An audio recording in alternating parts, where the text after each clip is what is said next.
All right, I think we're live. So welcome everyone to another Matt Brand Motoring live stream here on the Matt Brand Motoring YouTube channel. Sorry, I'm an extra minute or two late here, but thanks so much for stopping by here on a Sunday night. Hope you're all having a great weekend here. And so like all the other usual live streams, we're going to go for about 2 hours or so. I'll give party answering to anyone who does a super chat or a super thanks, as well as anyone who's a member there with the green usernames. They always get that party answering. If you'd also like that, there is a link in the description. You can click right into that and become a member as well.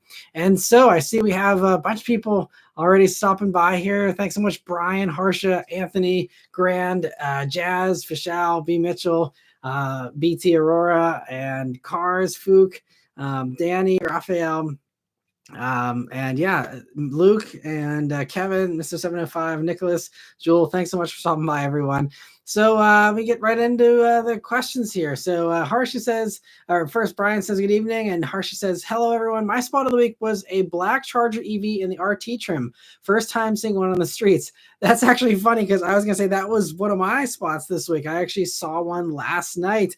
I think that was the Scat Pack one because it was pretty loud and it roared past with its artificial sound, and I was like, that actually is pretty cool. And at night too, he was like coming up from behind, and then he like went around to pass and like looked very intimidating. It was my first time actually seeing it in the dark, and it was cool. You know, it was in black, of course. And yeah, I don't know. I mean, it was also like a real person that bought one and drove one. I know online, if you ask, you know, all the haters, they'll say, oh, no one's bought one. But there are people actually getting them. There's some phenomenal deals on them right now, too, if you are even remotely open to it. They're getting pretty cheap. Insurance will probably be pricey, but the payment itself seems like they're getting pretty low pretty quickly here. My other spots, I saw a bunch of stuff this weekend just because it was so nice this weekend here. I saw a Viper today. It was the like 2006 SRT10 version there. And what else did I see? I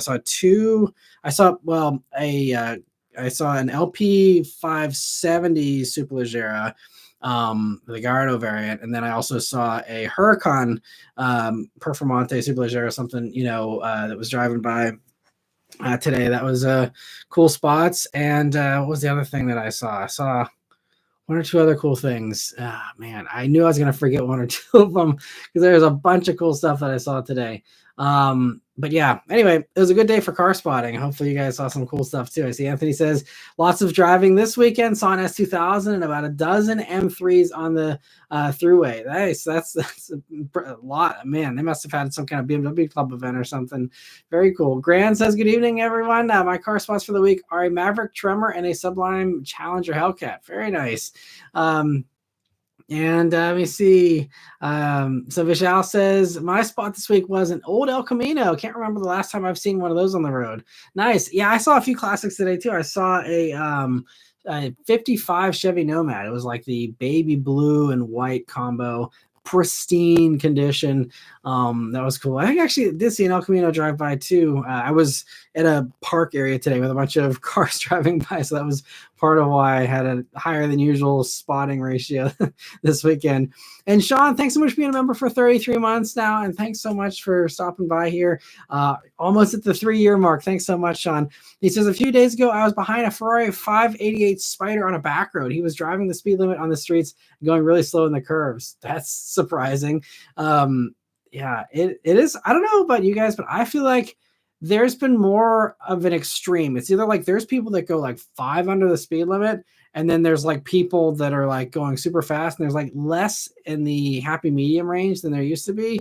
And I just feel like I've been getting behind so many slow drivers recently. I don't know what it is, but it was kind of funny. But I mean, cool spot. I don't even know. 588. I'm a little maybe you just typed 488 instead.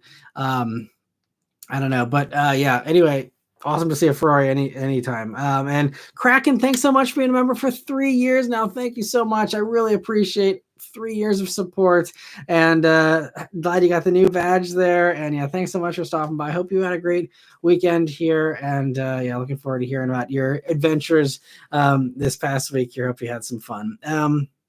And let me see. So other questions here and other comments, other spots here. So B. Mitchell said, I just got back from a collector car auction in Branson, Missouri, so my car spots don't count.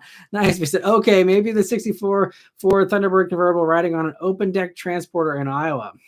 That's pretty crazy. I love those old Thunderbirds. All the generations are so nice. And also, thank you so much, Grand Admiral Thrawn, for gifting 5 memberships here. I really appreciate it. Happy to see some familiar faces that are able to get them, and hopefully some people that can participate here tonight as well. And thanks so much again for your generosity every week, Grand. Let me see. Grant also says, Matt, which would you rather have, Eleanor, the General Lee, or Trigger? I'm not sure who the Trigger car is from, but as far as Eleanor, General Lee, I mean, Eleanor is really cool. I do have an affinity for Mustangs. The General Lee is a fun car too. I was never super into that show though, honestly. I mean, it was fun. I never sat down and made an effort, I guess. But Eleanor, I guess, I mean, maybe, I don't know what the Trigger car is, but if that's cool, I'd maybe go for that one. But Eleanor is a very cool one for sure. And Car says hi, and so does Fook. And let me see. B. Mitchell says that he votes for the Nelly Bell as far as the movie cars there. I don't even know what the Nelly Bell is either. So I don't know. I'm out of the loop, I guess, on some of the movie cars, which is surprising for me. But anyway, Danny says, hello. My rare spots this week were a Suzuki Reno, a supercharged 2001 Frontier, and a 2002 Isuzu Trooper. Those are some cool spots. I go for my driving test on the 25th, which is the week of spring break for me. Yay. Well, good luck on your driving test. Hope it goes well. Keep my fingers crossed for you. And that's exciting. And I mean, you're so close to getting that license and all the fun and freedom that comes with that. So best of luck with that. And let me see. Harsher says, why do you think Nissans were bought by people with terrible credit? Before Nissan and Infiniti were making nice cars, but ever since the late 2000s, they were bought by people who couldn't afford Toyota or Honda. I think this is kind of a same kind of phenomenon we see, I think, with Hyundai and Kia as well, where, you have higher depreciation, and that also invites people that, don't do maintenance as well, secondhand, third hand, whatever, because again, you're appealing to a, lower income bracket. And oftentimes, again, they're the ones that skimp on maintenance because, they have more important things to worry about more often than not. And so, I think there's some of that, but as far as the terrible credit thing, I think that, Nissan, they made some very impressive stuff. And I think you could argue, and when you're talking about GTR and stuff like that, in some ways they were, for at least in some points of history, one of the top Japanese brands, if not possibly, maybe not by sales volume, but one of the top innovators with, again, GTR and some of the other stuff they're doing. But I think that, over time, I mean, just as a child of the 90s and growing up, seeing all these things, I'd say they were on fairly equal footing. But I feel like maybe it's just me, but I always had the slight perception like Nissans were always just a tiny bit less reliable. We're always, kind of trying to nip at the heels of Toyota and Honda. And again, in some ways, like GTR maybe did surpass. But as far as the regular stuff, I feel like they always were, maybe equals, but I always just, I don't know, I had a slightly lower view of them for a long time. I mean, these days, it's, again, I think, some of the stereotypes, the big ultimate energy and things like that, certainly it's strange. I don't know why they, attract certain people, aside from the fact that, yeah, you do have, probably some more cash on the hood, obviously. And I think it's kind of a chicken and the egg problem, though, because Nissan could try, and I think Kia and Hyundai probably would love to try this too, of trying to make the play of we're going to play off like we're Toyota and Honda and do very little incentives and, act like we're king of the hill here. But, I think at the end of the day, Nissan caves and we need the sales volume. So let's go and, churn out the rental fleets and churn out, the incentives and all that stuff. And I think that's, something that they just made a management decision to do that. And, this is something that Honda is very proud of. Honda is very proud that there is almost zero Hondas in rental fleets. And this is a thing I like to point out. They always like to say whenever they're comparing their sales data to Toyota, they say, well, Toyota might have the most sales volume as far as being the best-selling crossover in this segment or the best-selling sedan in the segment. but they're like, if you look at retail sales and not counting the fleet stuff, Honda sometimes likes to claim they're the best selling retail, because they could actually probably usurp Toyota in some of these segments if they just gave in and started selling to fleets and stuff, and they just won't do it because I think it's very important for them for their brand image and also just again for depreciation and resale and all that.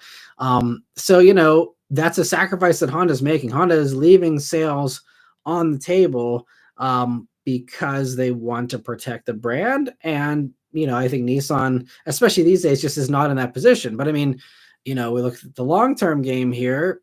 Honda's the one that was looking at buying Nissan, not the other way around. So, and this is something that the luxury brands have figured out, with limiting cars, even if you don't need to limit them, making them actual limited quantities makes them way more appealing, makes them hold their value better, raises the brand equity and all that. And so, this is something that Aston Martin's learning. I think Aston Martin, would usually churn out a bunch of everything that they possibly could. And I think now they're, capping everything like Vanquish. They're saying only 1,000 units. And I think what was the other one just recently that they just said they're going to cap at 1,000 as well? Oh, the Vanquish Volante. So same deal, but they're, before they probably made more than 1,000 of, the last gen Vanquish. And so again, trying to limit that and, taking that hard decision of like, man, we'd probably like to sell more cars. Maybe we could sell a few more cars, but then you kind of work against yourself. And so, I think that there's the same kind of lesson to be, learned from, Honda and all these others. And so I think with Nissan, it's just very plentiful. They're trying to get them out the door. And whenever you have that kind of desperation, we see this with Mitsubishi as well. When you have these kinds of, desperate things. And also the fact that Nissan offers stuff that's cheaper. You look at, not only do they undercut just with all the segments they compete in, but also Nissan offers the Versa. And aside from the Mirage, which is now, being discontinued here in the States, there's, nothing else that competes with. Honda doesn't have anything that competes with the Versa. Toyota doesn't have anything anymore. They got rid of the Yaris and all that stuff. So, Nissan also plays in a slightly lower segment than Honda and Toyota are willing to go these days. So I think that kind of also, is something that plays into it a little bit because I think then you have Versa owners, maybe they start with Versa and they like the Nissans, which is good, and they work their way up the brand. But it just means that you have, again, people that maybe can't stretch as much as someone who goes and pays top dollar for a Camry, and the antics ensue from that, possibly. But I mean, I really think Nissan gets a bad rap, unwarranted in many ways, just because they make really good stuff. I think they drive really well. Their interiors are some of the nicest in the segment. And they, again, undercut usually very well on pricing. There are some, sacrifices in certain vehicles, like Sentra has worse crash test ratings, so it's not like they're outdoing everyone in every way. But I think this is, again, another struggle that Hyundai and Kia have as well. Same deal of they hate that they have the depreciation that they do. But it's like, you got to try and, do less of the rental fleet stuff, do less of other things to try and, again, make those vehicles more desirable. But it's tough because I think Hyundais and Kias are very desirable. They have some of the nicest, interiors, some of the nicest tech.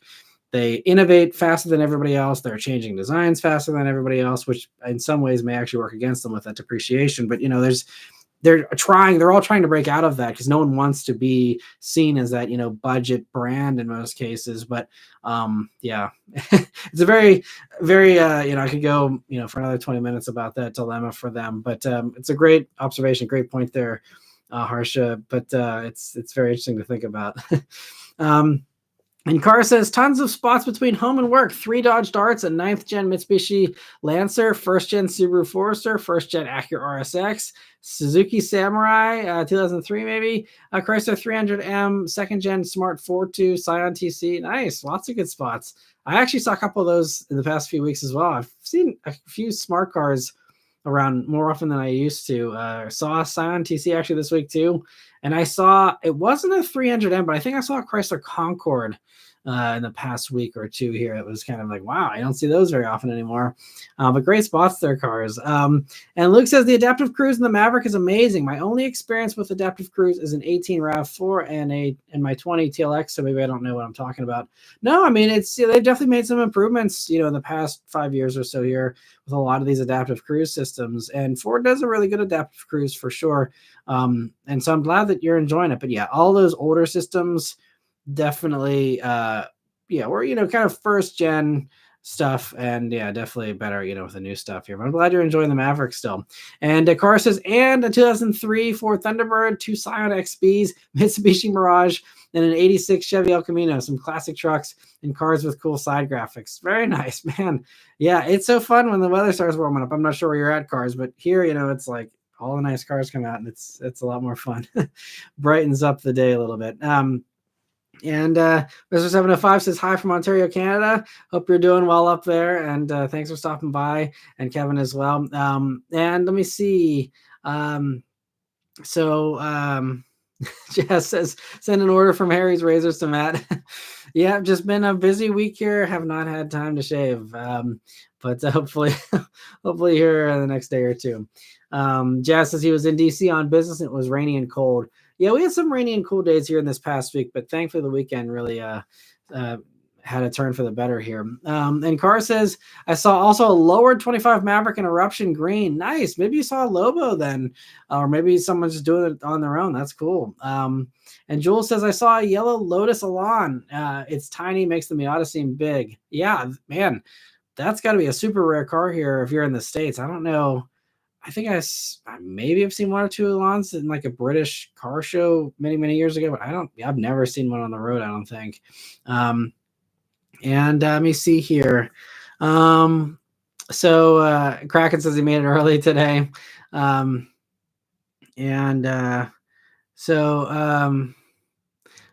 Justin says, Matt, you lying. I'm not sure what you're referring to, but I'm always blunt for better or for worse, totally honest all the time. But let me see. Thanks for stopping by TK's Garage.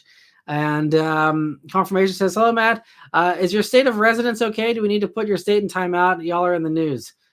Are we in the news? I haven't honestly looked at political news today, so that's news to me. So I will have to look into that. But everything seemed okay in southwestern PA today, from what I could tell. But maybe there's some turmoil that I haven't been caught up on. But now you got me nervous. Confirmation. Newton says, I saw a McLaren the other day on my way home. I couldn't tell you which model, unfortunately. Yeah, McLarens, especially some of the newer ones, do kind of blend together a little bit with like 720 versus 750 and all that. You're looking very similar. So I understand the dilemma there, but always fun to see a McLaren either way. Luke says, I can't stand when people tailgate when there's an open passing lane. I usually just drop my cruise a few miles per hour until they move over. Yeah, there's no reason to tailgate, especially if there's a passing lane. That would definitely be annoying. And Vishal says, I also saw a 48 Spider. Unlike for Sean, this owner was driving it spiritedly and could hear the exhaust. Nice. Yeah, always good to hear a Ferrari exhaust. And Sean says, yeah, he meant 48. And in all fairness, it's not like they're badged. I'm not an expert, so I actually could be wrong. It was a Ferrari, though. Nice. Well, yeah, always good to see one.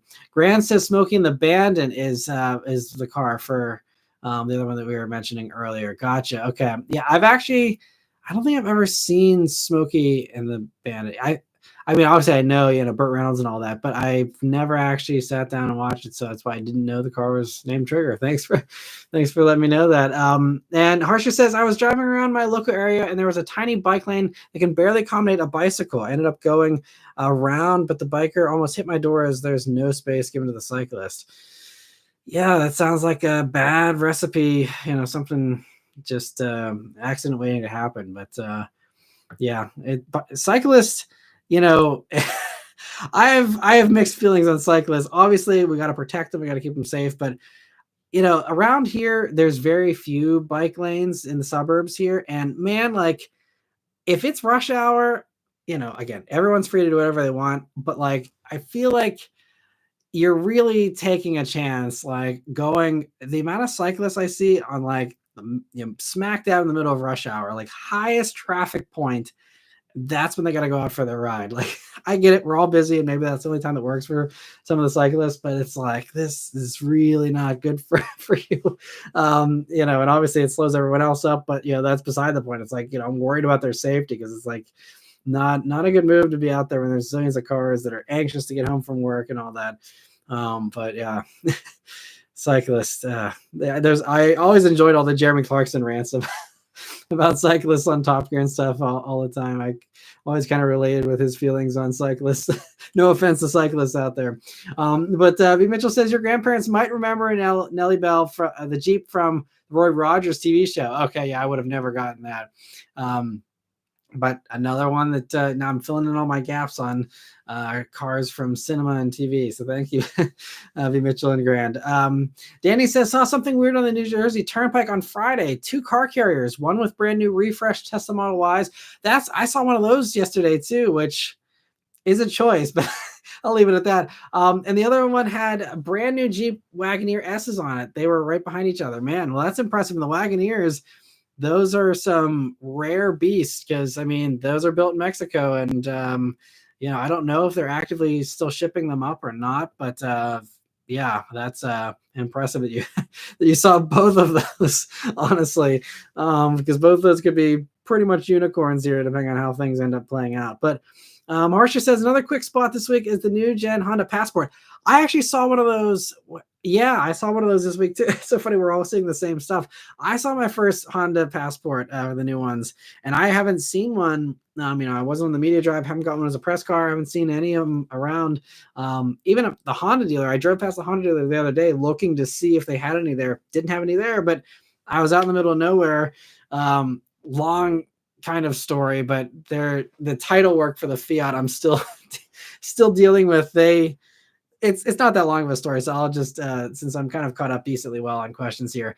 The dealer that sold me the Fiat, or leasing it to me, they said, I've done a lot of out of sale deals before, or out of state sales before, and usually they send me like a FedEx envelope with like all the title work and a check, and I got to go to the local title notary place and have them do everything, all the title work, and it's all done, and it's usually on me, which is annoying, but like I spent an hour or two, get it done, and it's usually pretty straightforward. But this dealer in Kentucky was like, oh, we'll handle everything. We'll send it in.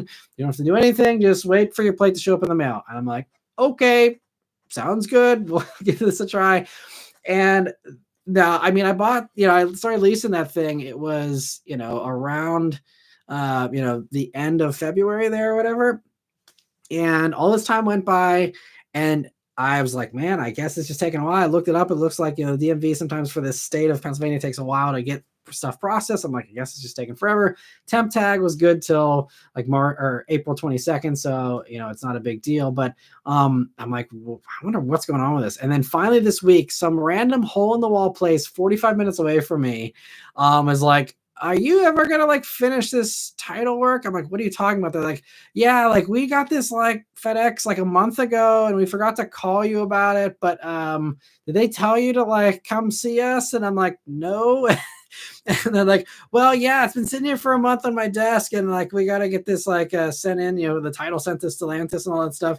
I'm like, oh man, okay. So I like went over there the next day, and they had no clue how to actually like do the title work. Like, oh, we don't do too much of this.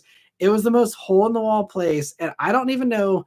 It's definitely like there's no way that like that was the top Google hit, but like the Kentucky dealer must have literally just been like Western Pennsylvania notary, and by some magic, that's the one that they picked.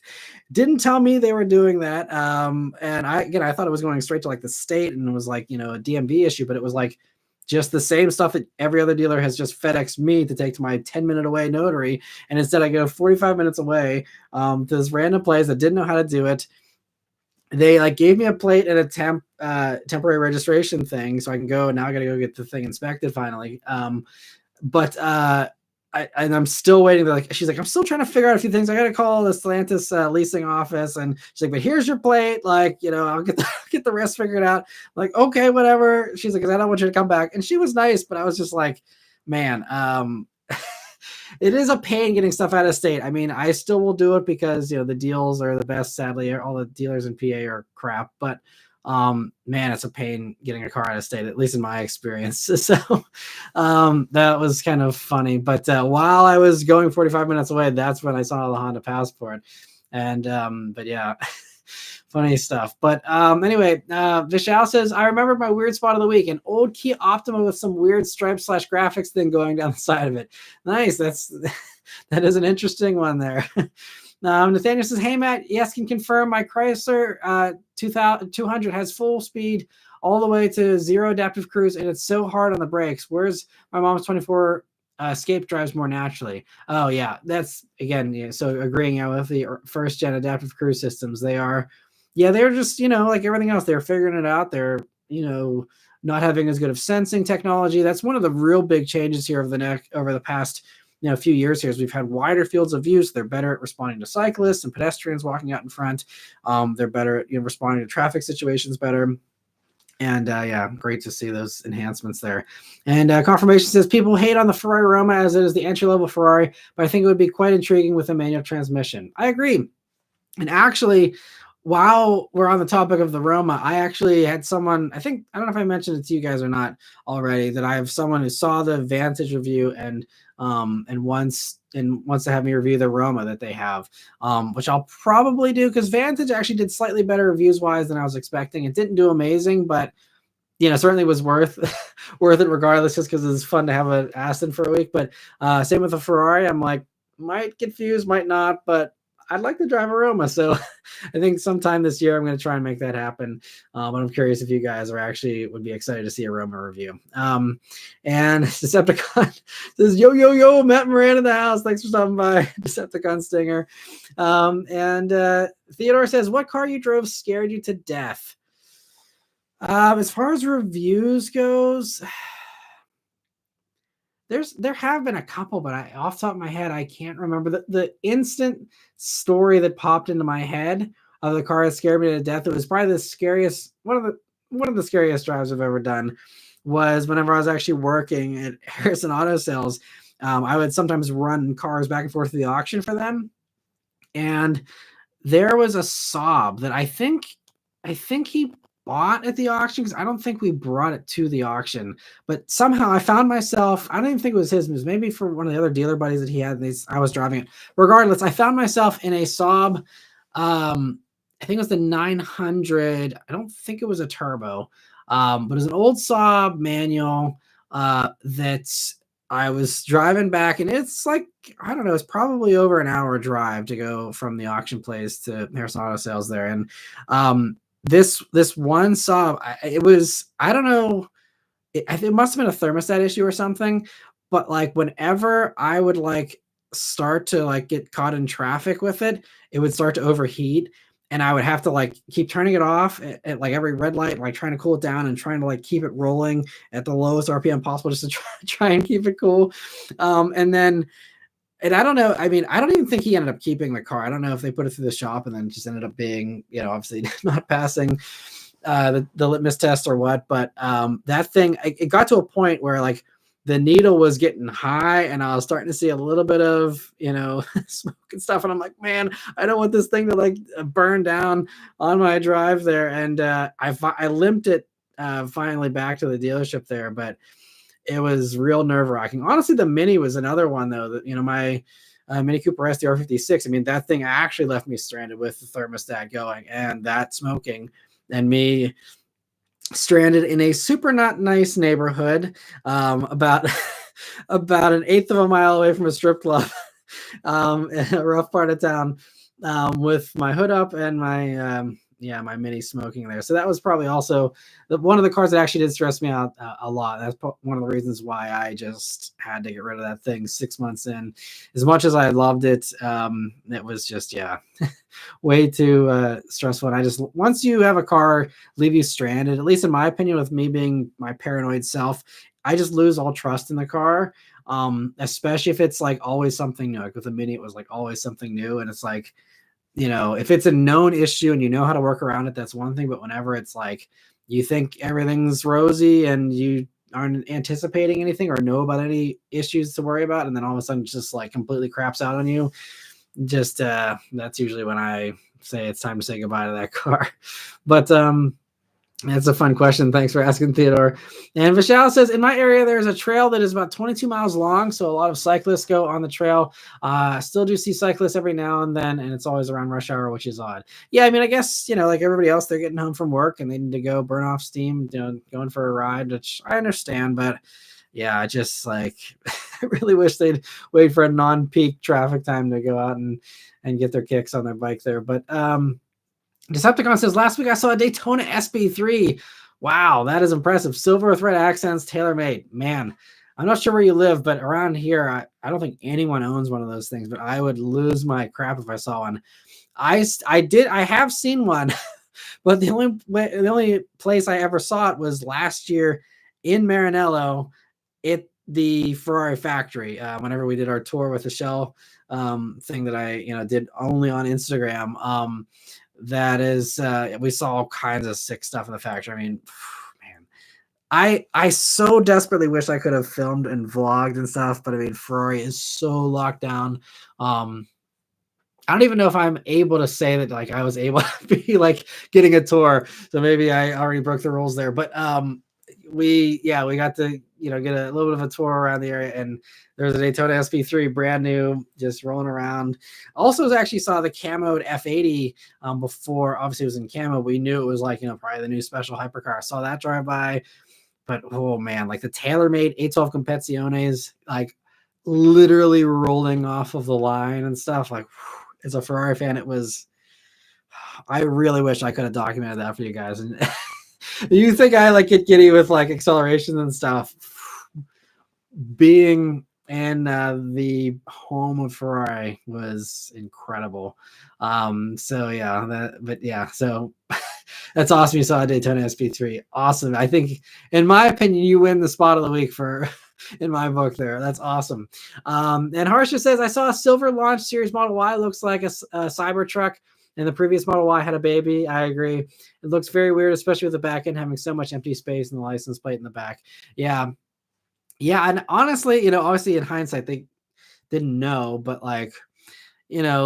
mimicking Cybertruck with stuff might not be the appeal that they thought it would be, a couple of years ago when they're, redesigning this stuff. But Hyper Shadow says, I've been seeing more and more VinFast vehicles in my area in Gainesville, Florida, all of a sudden, when I had never seen them anywhere before, and I'm genuinely surprised. I just forgotten about them. Yeah, that's really interesting. And I'm not sure with the Vietnamese tariffs. I don't know if they're the same as China, where the China ones, it's beyond 25%. They have, the same, what is it, 145%, I think right now, tariff. I thought Vietnam also got hit with beyond 25% for their cars, possibly, because I think I just saw somewhere that VinFast might be dead in the water if the tariffs actually hold, because they have nothing here in the States as far as building, and they're struggling already as it is. I mean, they got a ton of money, but they're not selling like crazy. I mean, maybe in Gainesville, Florida, all of a sudden they are for some reason. I don't know. But I don't know if I told you guys already the story briefly about when I was on a media drive about a year and a half ago or so for CX-70. Maybe that was last year. I bumped into someone that actually had a VinFast, and I was able to talk to the owner. And he said they basically gave it to him for half off. He went into the mall. This was in Palm Springs. He went into the mall. His wife was getting new jeans or whatever, and he was just mulling around because he didn't want to sit there and watch her, figure out the jeans she wanted or whatever. And he wandered into the store, and obviously this guy had some disposable cash, but he wandered in and they're like, we'll give it to you for half off. He's like, okay, sure. And he he says he's actually really happy with it. Again, this was a year and a half ago or whatever, but one positive, owner of a VinFast that seems to like it. I don't know, maybe there's more out there, but yeah, wish him all the best. And Goth Rocker says, Matt, agree. I got into an argument with a cyclist. They picked the worst busy tight roads. Here in PA, tight roads, no room for cyclists. They could go to Lake Scranton where there's no danger, but instead pick rush hour. Okay, so I'm not the only one with this complaint. All right, well, I'm glad it's not just me, I suppose. But sorry that everyone else has to endure that. But yeah, I know. I mean, same around here. There's a lot of really great spots, beautiful places to, ride a bike. And even some of the back roads, I feel are probably fairly deserted at rush hour. It's they're not on the back roads, they're on the main roads. And it was even Friday around rush hour time. There was There was some guy. It was really funny. So there's an intersection near my house there where there's like it's a four-way intersection, four-way stop. It's super busy, especially during rush hour. And there was a cyclist that had pulled off. I think he wanted to check his phone or something like that. Instead of pulling off in the giant parking lot that I kid you not is like 50 feet behind him, he's sitting on the shoulder and his like wheels even like sticking out of it. So people have to like carefully go around him to not like bump into him. Well, there's a giant deserted parking lot 50 feet behind him. Like, dude, like it's like they want to annoy people sometimes. Again, no offense to cyclists, but there's some real strange things where I'm like, what? I would love to understand the rationale behind some of this stuff. And if anyone is a cyclist, feel free to defend cyclists. More than happy to get the counterpoint here, but yeah, it's kind of funny. Luke says, I feel cyclists are similar to car enthusiasts in the sense that a few bad ones give them a bad rap.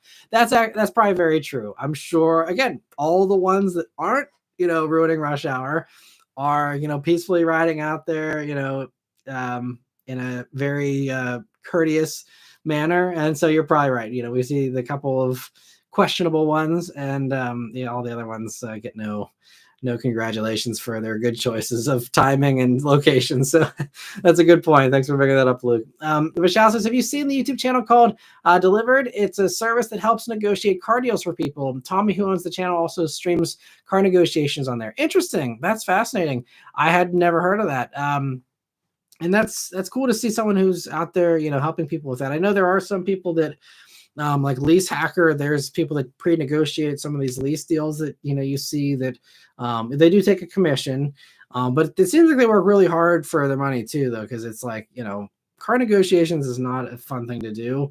And, doing that every single day, I mean, especially now that I just went through it again with the Fiat, it kind of freshened my memory from, the past experiences with the Mach-E a couple of years ago. Some people have said like, I should be a car consultant, or I should, help people actually with like purchasing cars and, offer that as a service or something. And I mean, one, I don't have the time for that. I wish I didn't. Even if I quit YouTube, I don't know if I'd want to do that just because it's so stressful. It seems like maybe if you're working with high-end clientele, it could actually, pay decently well, but it's a lot of work for, a $300 to $500 commission per car. Because obviously if you're trying to get a good deal on a car, you don't want to pay someone to, negotiate that and pay more money, because then you got to work even harder to get the price low enough that they're willing to bite and pay your fee, so it sounds like a tough gig. Hopefully this Tommy, person's able to do a pretty good business out of it, and I'm sure the YouTube streaming certainly helps to with the financing side of that. But that's interesting. I'll have to check that out. Thanks for letting me know. And Harsha says, doesn't help that the Tesla full self-driving is not good at recognizing cyclists. There have been terrible accidents with them. Yeah, that I have seen. Full self-driving and heavy quotes is not great at doing a lot of stuff. And that's just one of those instances. It's one thing if we're talking about inanimate objects, or even, whenever it's a Tesla driver not paying attention behind the wheel, but it's extra bad whenever we're talking about endangering other people with what is still beta software, in many cases. And yeah, I won't go down that rabbit hole, but yeah, and not in love with full self-driving partially for the naming beyond all the other stuff. But Kraken says it was a good weekend with the crackhead. Drove 2 hours to McConnellsburg and showed my salesman Kraken after 2 years of ownership. He was loving it up and taking plenty of pics. That's awesome. Glad you had a nice long drive there. That's great. Luke says, if you don't drive a Honda, good news, you don't need a driver's license anymore. Just a passport to cross the border of the Honda dealership. Yep. That's funny. Kraken says, although I destroyed my lip on a rock out at Cohen's Gap State Park, but on the flip side, I got the best photos I've ever taken, so it was worth it, in my honest opinion. Man, that's gnarly. I can send you a couple photos, provided I remember, if you'd like. They're turning out to be insane. That's awesome. Well, yeah, congrats and kudos on the dedication of getting the shot. That's awesome, and hope you feel better soon there.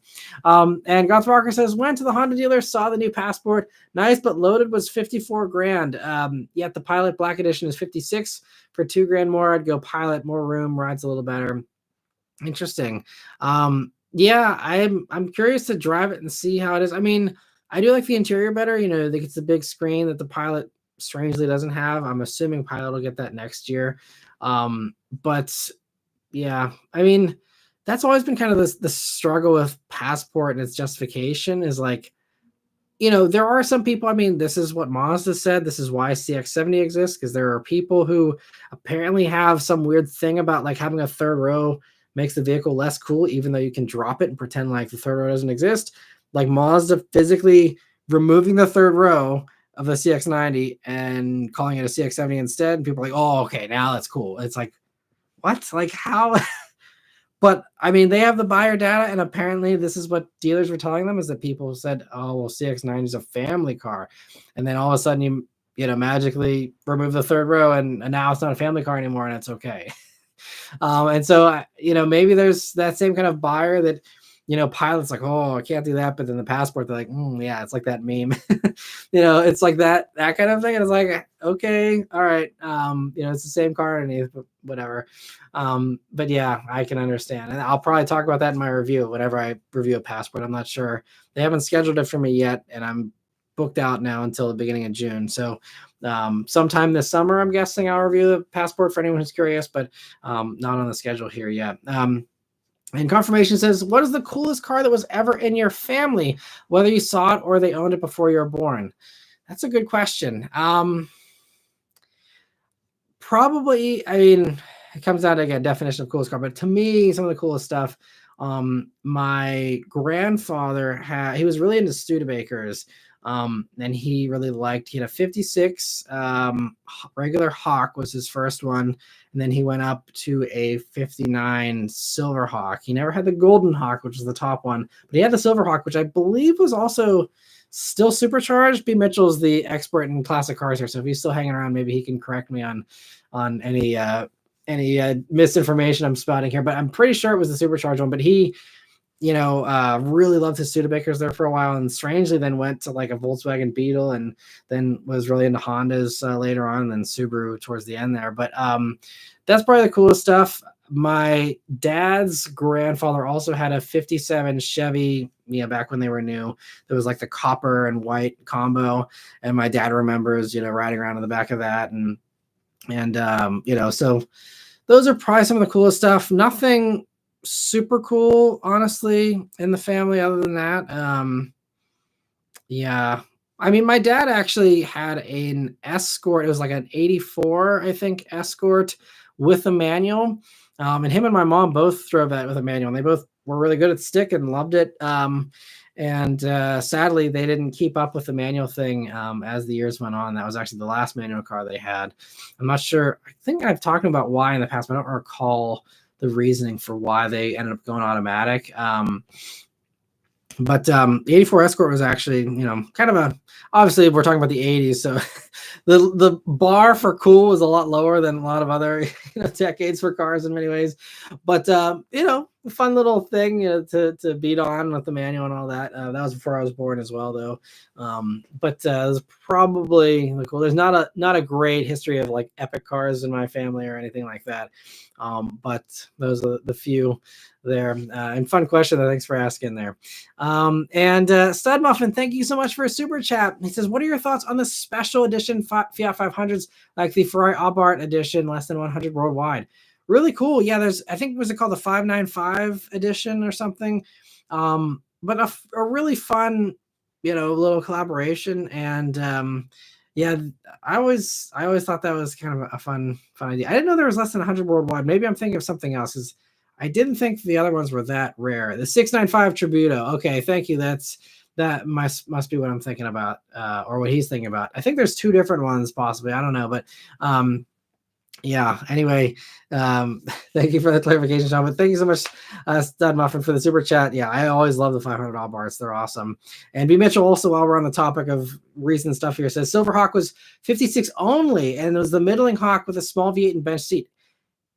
Interesting, because my dad has always said it was a Silverhawk for their 59. So maybe was there something else offered in 59? Because I'm pretty sure he didn't have the Golden Hawk. I could be wrong. Interesting.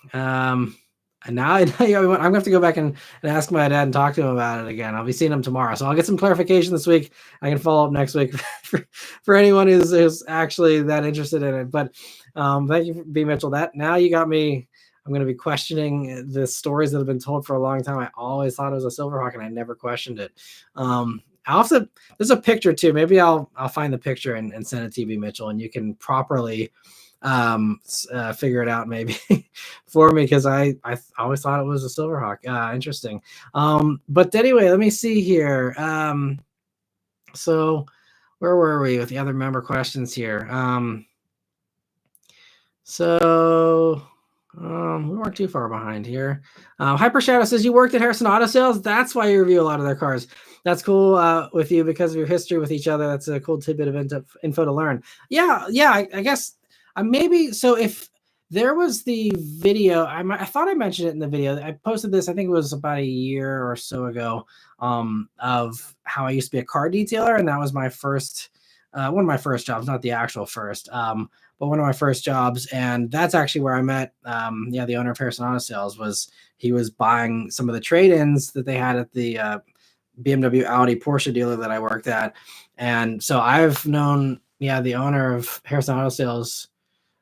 It's going on 18 years now, that I've known him. And and so that's actually, so I graduated college, financial planning degree.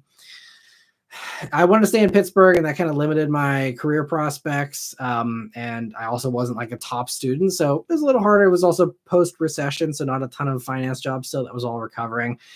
Sold insurance for like 6 months. Didn't love doing that. And then, the channel was starting to kind of grow and grow. And so I wasn't enough to live off of, but I, was actually trying to, figure out what I was going to do. And the owner actually of Harrison Auto Sales was like, I could use some help with doing like the internet stuff. And so I was the one that would take the pictures for the website and list them up on Auto Trader and all that stuff. And also, auction run errands, do all those kinds of things as well.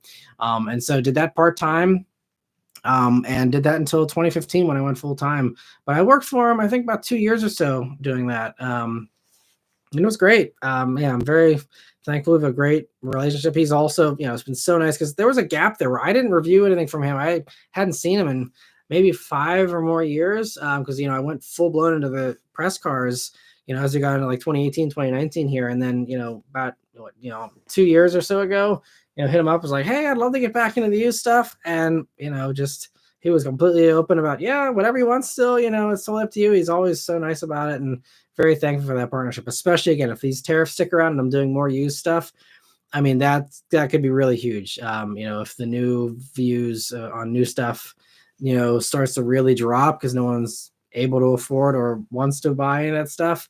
Having all the used connections that I have is going to be really, really key, I think, for the channel here. So I'm very grateful to him for, being so nice all these years. And without him, I mean, the channel probably wouldn't be here. I don't think I ever would have taken off because he was the first one to say, I have everything on the lot here. You can review, like, you're more than welcome to it. And that was my gateway, because before that I was reviewing a few rental cars. I was reviewing dealer loaners, personal friends and family vehicles and things like that. And that's the biggest hurdle for reviewers. If you want to get into car reviewing, is you got to find an endless stream of cars. And that's really hard to do. And selling yourself to every individual dealer and say, hey, can I please come review stuff? Especially when you're getting started and you have, no subscribers and it just seems like you're some joyriding, person. It's really tough. And so that was the difference between me and the hundreds of other people that probably tried to do this, 10 years ago and couldn't, break in, is that I, had that huge advantage. And I think that's, I have basically him to thank for my entire career in many ways. I'll be forever grateful. And let me see here. Harsha says, going through a sketchy neighborhood, the last thing you want is a car stopping, especially places like Cleveland. That happened to a friend of mine. I actually got a flat tire with a friend of mine in Cleveland once. And thankfully it was on a highway, so it's not very like going through a neighborhood or anything. But definitely the last place you want to have to worry about, hanging out longer than you need to if you're in a place that's not super friendly. Mr. 705 says, I've been seeing more VinFast vehicles in Ontario. Nice. I'm surprised. I still have yet to see one in Pennsylvania. I've never seen one here.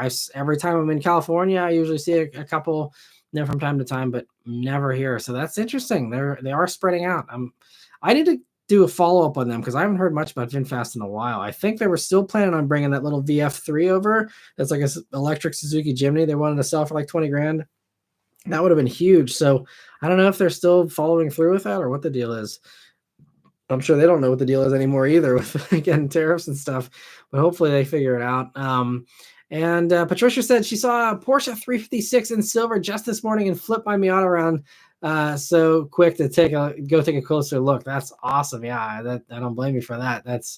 Those are so awesome to see. And Vishal says VinFast are pretty common around the Raleigh area, but that's also because the very first dealer opened here, so we've probably seen them here longer than most places. Interesting. I didn't know that. That's cool. Wow. Yeah, you guys are seeing some stuff that I never see. That's cool. And Van Allen Garage says, well, today I get to listen to you while I drive for work. Semi truck hauling hauling beets to the sugar plant. That's very cool. Thanks for sharing, and hope this doesn't put you to sleep. Hope it's an exciting enough conversation to break up the driving there. Hopefully you don't run across too many crazies out there on the road.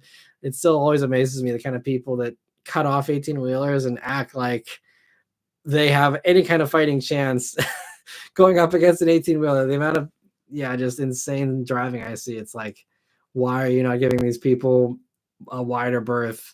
I think people don't understand physics. Like, you cannot slow down an 18-wheeler as fast as your car. And these people cut these 18-wheelers off thinking they can stop. And it's always, I've seen some close calls. Man, there was, I think last year I saw an 18-wheeler and again, someone just cut someone off. And this was as it was coming up to an off ramp, and they had to like really slow down, or an on ramp, they had to slow down. And I mean, this 18-wheeler went into a full ABS lock, like, wheels skipping. And I was like, oh man, I'm going to watch something real bad. And I was, several cars behind. I was like, oh man. And thankfully the 18-wheeler was able to swerve into the shoulder and just barely squeeze by. But it's like, man, I am not jealous of that job. I commend you. Thank you for doing something that's I think is oftentimes a very thankless job. So thank you so much, Van Allen. And let me see. Kyle, thanks for stopping by. And Mike says delivery charges $1,000 per customer. Wow. Well, kudos to them. That's the highest I've seen for a commission outside of the exotic world. But yeah, more power to him. That's awesome. See, Dom. Yeah, Dom's the one who actually mentioned the consulting thing recently. I've had other people bring that up in the past, but yeah, about that, like we were talking earlier. But happy to see you in here, Dom. Hope you're doing well. And I hope you're being able to figure out what he was looking this week at cars and trying to figure out what he wants to get next year as well. And we were chatting a little bit on Facebook there. So hope you're able to narrow it down. There's so many good choices out there these days. Hopefully you're able to find something you love. And Kraken says this week's spot of the week was actually today. My friend's Performance Blue Veloster N 6-speed. He showed up to the local Sonic meet. Nice. I'm also jealous you have a local Sonic. We had one here and then they ended up closing up. Now it's a just boring Starbucks. But I miss Sonic. Beth does too. We were just thinking about that. We were actually out last night getting a little snack, and she's like, man, I really miss Sonic. I'm like, yeah, me too. We still have one that's like 35 minutes away or so, but just a little too far to just go out, just for a quick little snack. So but yeah, I actually saw a Performance Blue Veloster a couple of days ago as well. Again, I've just been really lucky with all the fun spots this week here, but it's awesome you got to see your friends, and I still love the Veloster so much. And Hyper Shadow says, off-topic questions. Diddy Kong Racing or Mario Kart, and Need for Speed Underground or Midnight Club, pineapple or on pizza, yes or no? So I'd say Mario Kart. I don't know if I remember playing Diddy Kong Racing back in the day, but definitely Mario Kart. I play that here on the Switch with my daughter and Beth, and it's always fun. And my daughter's getting better and better with driving as she's getting a little older now. She's doing better. And Need for Speed Underground versus Midnight Club. I love them both, but Need for Speed Underground is definitely the top one for me. I have like a core memory of picking that game up after school on launch day at the mall. Went to the EB Games and picked it up. And I remember standing there like holding the game and being like so pumped because I had played the demo, and this was back whenever I was starting to do the like fan site that I did for Need for Speed way back when and everything. But I was like so pumped to have that game. And again, this is coming fresh off because I can't remember. I think that came out in 2003. I think was Underground. I mean, this is fresh. Like I had just had my car passion ignited with the Fast and the Furious, and then Too Fast, Too Furious, and like getting to basically live in the world of Too Fast, Too Furious in a way with Underground that's a core memory. Like when I think of like all like teenage years, like that's one of the top things is like the day that I picked up Need for Speed Underground on launch day after school. Man, like talk about the most pure like euphoria as a car loving teenager. That was again, this was before I had my license, so I wasn't able to like actually go out and drive on my own. It was like the best thing ever. Anyway, and then I also love Midnight Club. I played all the Midnight Club games, love those as well. Pineapple on pizza, yes or no? I'm for it for sure. I love Hawaiian pizza. It's one of those things I kind of have to be in the mood for, though. I have to say I don't go for it, all the time, but it's fun to have every once in a while for sure. Yeah. Thanks for the off-topic questions there, Hyper Shadow.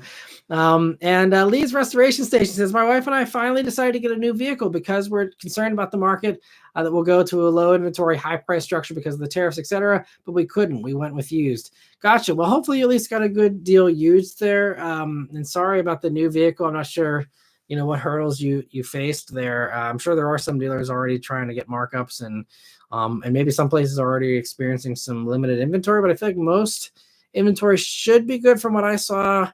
It seems like most places have at least a 60-day supply. So even if, like Audi and Volkswagen and JLR, that had all stopped shipments, even with stuff not coming into the port anymore, we should hopefully have another month. But I'm sure some dealers know that and are, again, trying to slow down sales almost so they have something to sell in case this doesn't let up.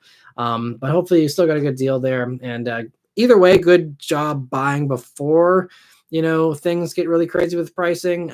Again, maybe things will all disappear. We just saw the exemption here this weekend now for smartphones and chips and computers.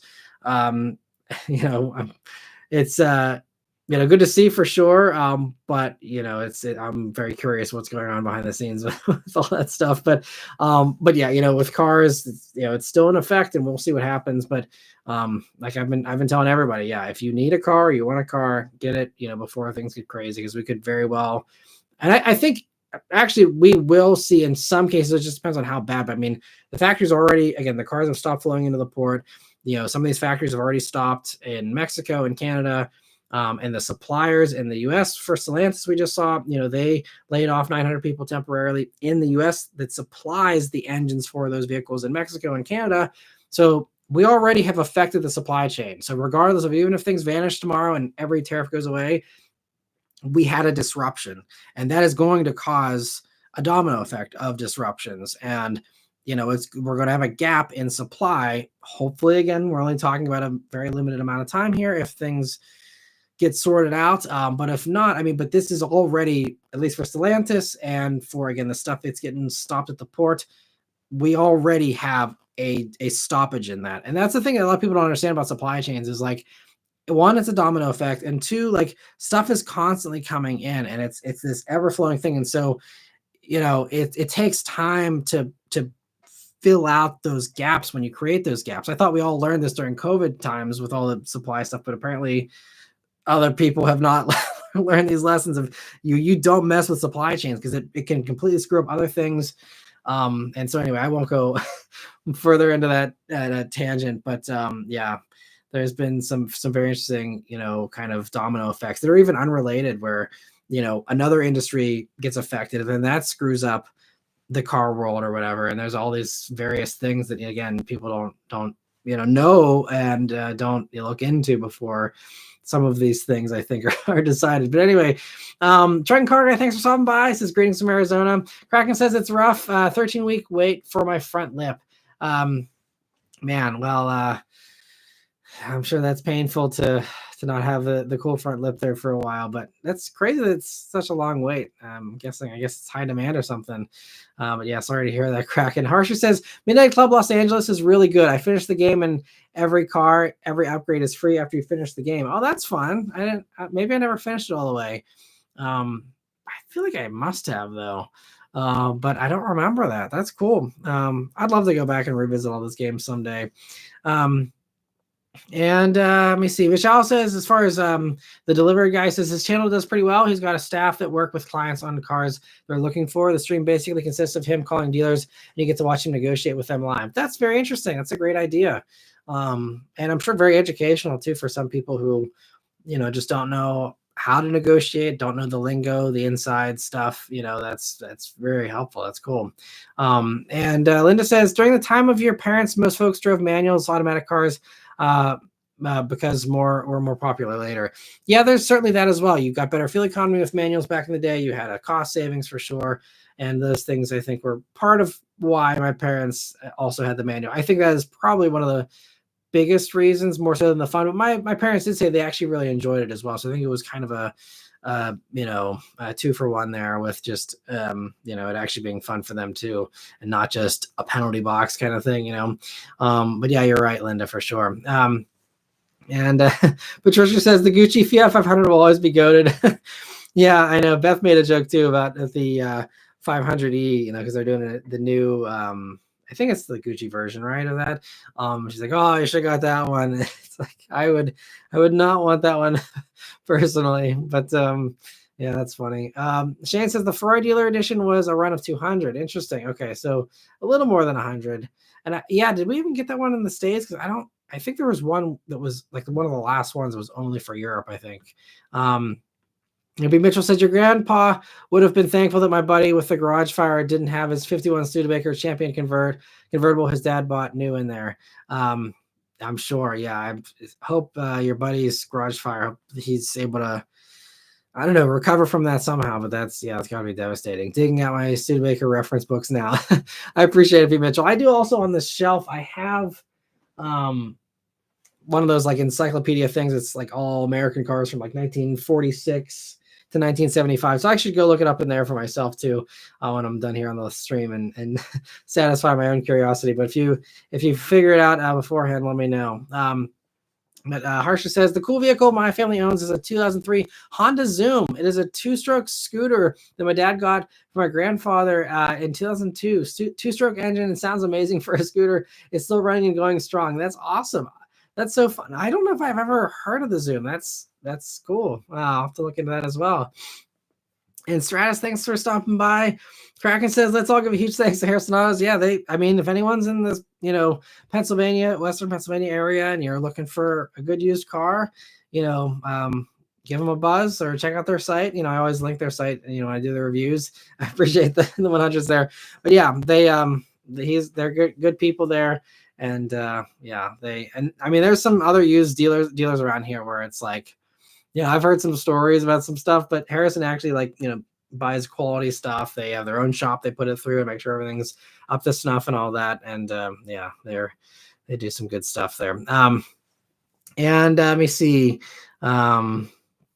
So confirmation says, last time you've ever seen a Fisker Ocean, have you ever driven one? Haven't driven one. I don't think I ever would. Speaking of cars, it would terrify me. I wouldn't want to get stuck in one of those things like had happened to the CEO's wife, getting stuck in hers on a hot summer day. Would never drive one. I have seen a couple around here. I think I saw one a month or two ago, actually, and I was like, that poor soul. I hope they enjoy it, but it's a real roll of the dice there. I commend someone for having that high of a risk tolerance.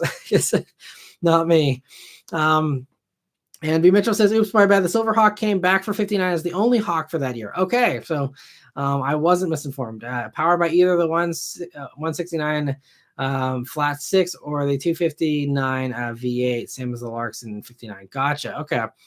All right. So I'm vindicated there. Well, thank you for clearing that up. And I think his was certainly the V8, if I remember correctly. But thanks for that, B. Mitchell. And Darnell says, hey, Matt, hope all is well. Had a great week. Yeah, I hope you had a great week as well, Darnell. Thanks for stopping by. My week was good. It was exhausting. For me, taxes are always like the bane of my existence in the first 2 weeks of April. Self-employed taxes for a YouTube channel with a zillion, deductions and things, to tabulate and stuff is always tough. And then every time you sell a vehicle, like I sold the Bullet last year, that's a whole like taxable thing you got to go through. And since it's used for business, it's a giant headache. And so, yeah, I'm definitely been exhausting. This week I've had many late nights. I was up till 1 a.m. Last night finishing it up actually, and I was up till 2 a.m. the night before because I'm so busy during the day with the channel and family stuff and everything. So it's like the only time I have is at night, and I got to get it done before the 15th here. I'm going to the New York Auto Show here this week, so I didn't have any time here this coming week, so I had to get it done here in the past few days. So that just meant sleep when I'm dead, so that was but other than that, it's been a good week. Yeah, it's also birthday week for my daughter. She's gonna be 4 here, and so that's also been extra fun. And Ben says, hey Matt, I know you're not a pickup guy, but curious if a Maverick would ever appeal to you. I really like the Maverick. I think I'm gonna get a drink here.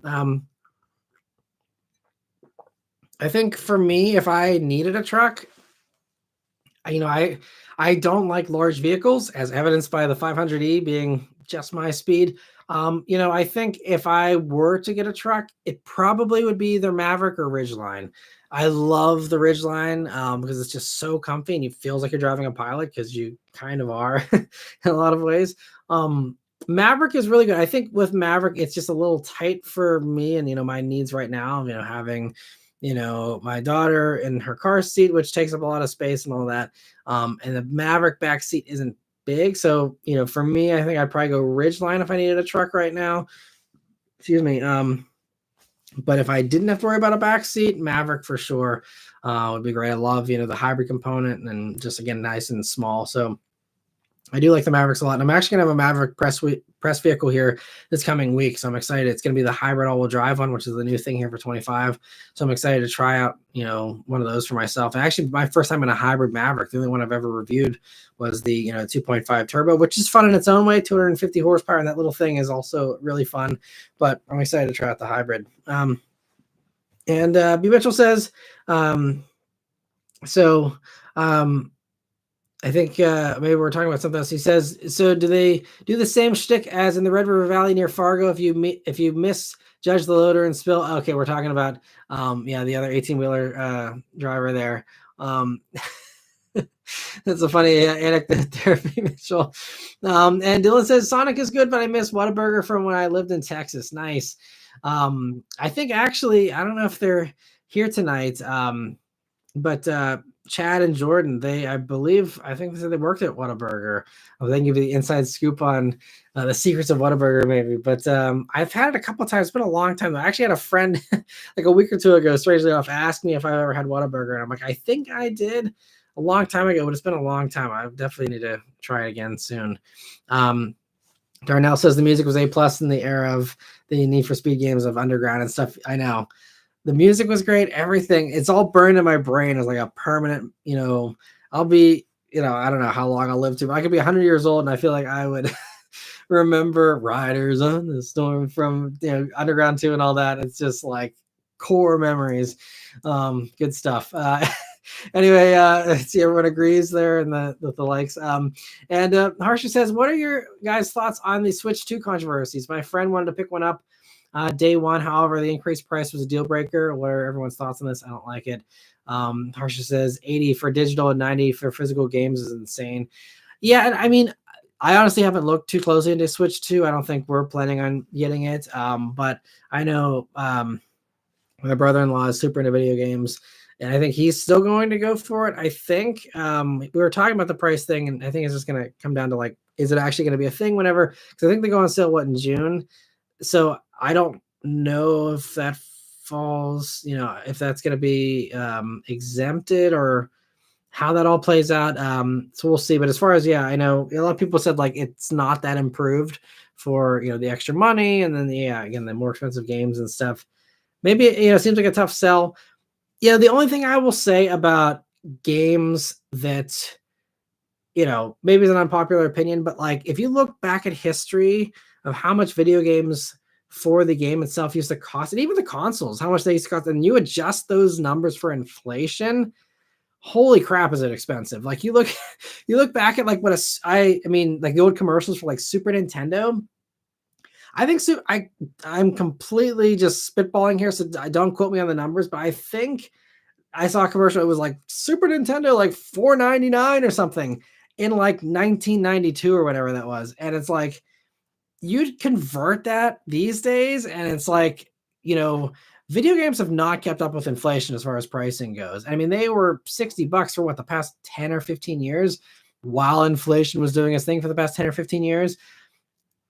So again, trying to put on like my car reviewer hat of like everyone needs to adjust for inflation and all this stuff. Like it's tough because obviously it doesn't mean everyone's wages have adjusted with that, same increase. But, you know, I would assume that again, if you go backwards and see how much was a Super Nintendo game and convert that to inflation of, current day, you're probably maybe even more expensive than that. I don't know, but I don't know. I'd have to do the math to actually, justify that argument and see if it's actually holding water or not. But that's the thing I'll say is, it's the times. But yeah, it makes it no easier, for an adjustment period to have that jump abruptly like that.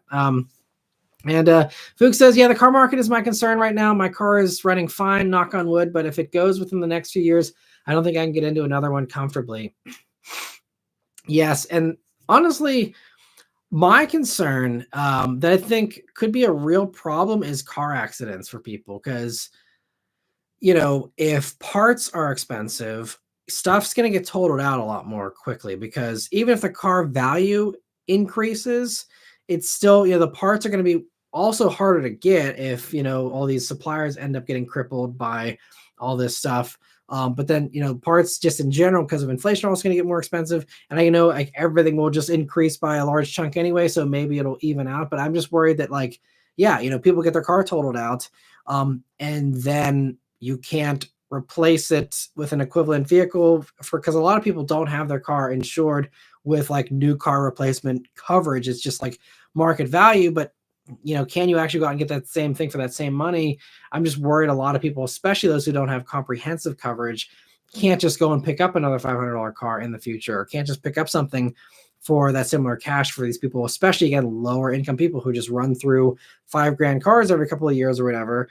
They're gonna be the ones that like, well, there's no more $5,000 cars anymore. They're all $10,000. And then it's like, what are they going to do?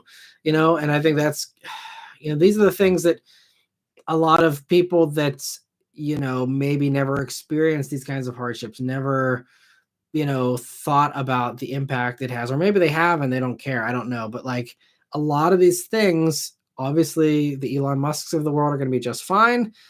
All the wealthier people, the comfortable upper middle class people, they'll be mostly fine.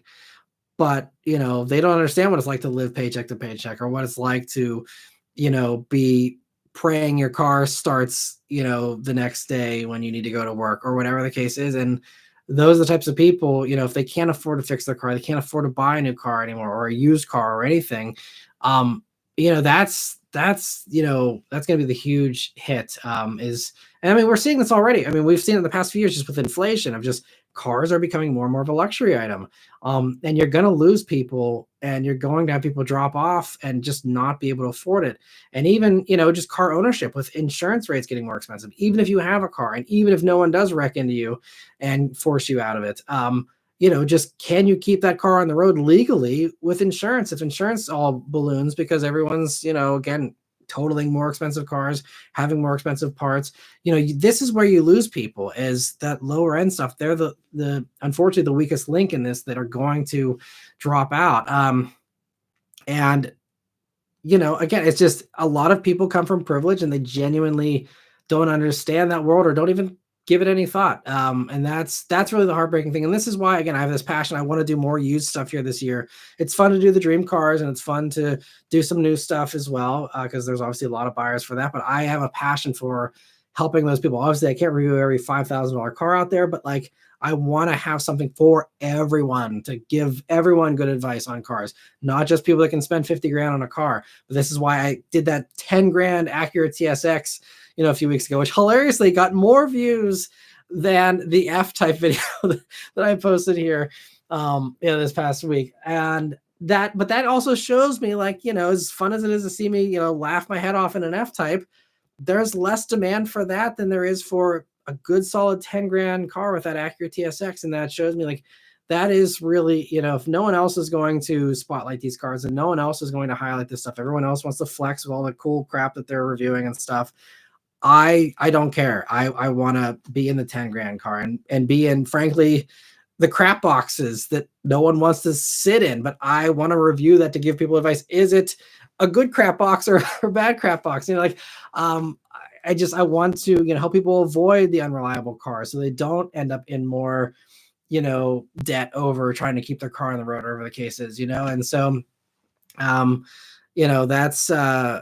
that's just something, again, I have a passion for. So, anyway, I see Darnell says, spot on, Matt. Regular people walk the line in a good economy. With some of the huge shifts on the horizon, it's going to be painful just to keep life on track. Yeah, absolutely. And I see Harsha says, I suspect e-bikes and scooters are going to surge in popularity in this economy, very affordable and don't require insurance and are extremely cheap to repair. Yeah, absolutely. I think we will certainly see an increased demand in that. That's why I think a week or two ago I joked about, Honda Ruckuses and stuff like that are going to go up in value too. Because, I think sadly, I mean, it's sad to laugh about, but like they're going to see more of that. And, this is what we see in countries that unfortunately don't have the prosperity that we have had and enjoyed for a long time, because of their own destructive government policies.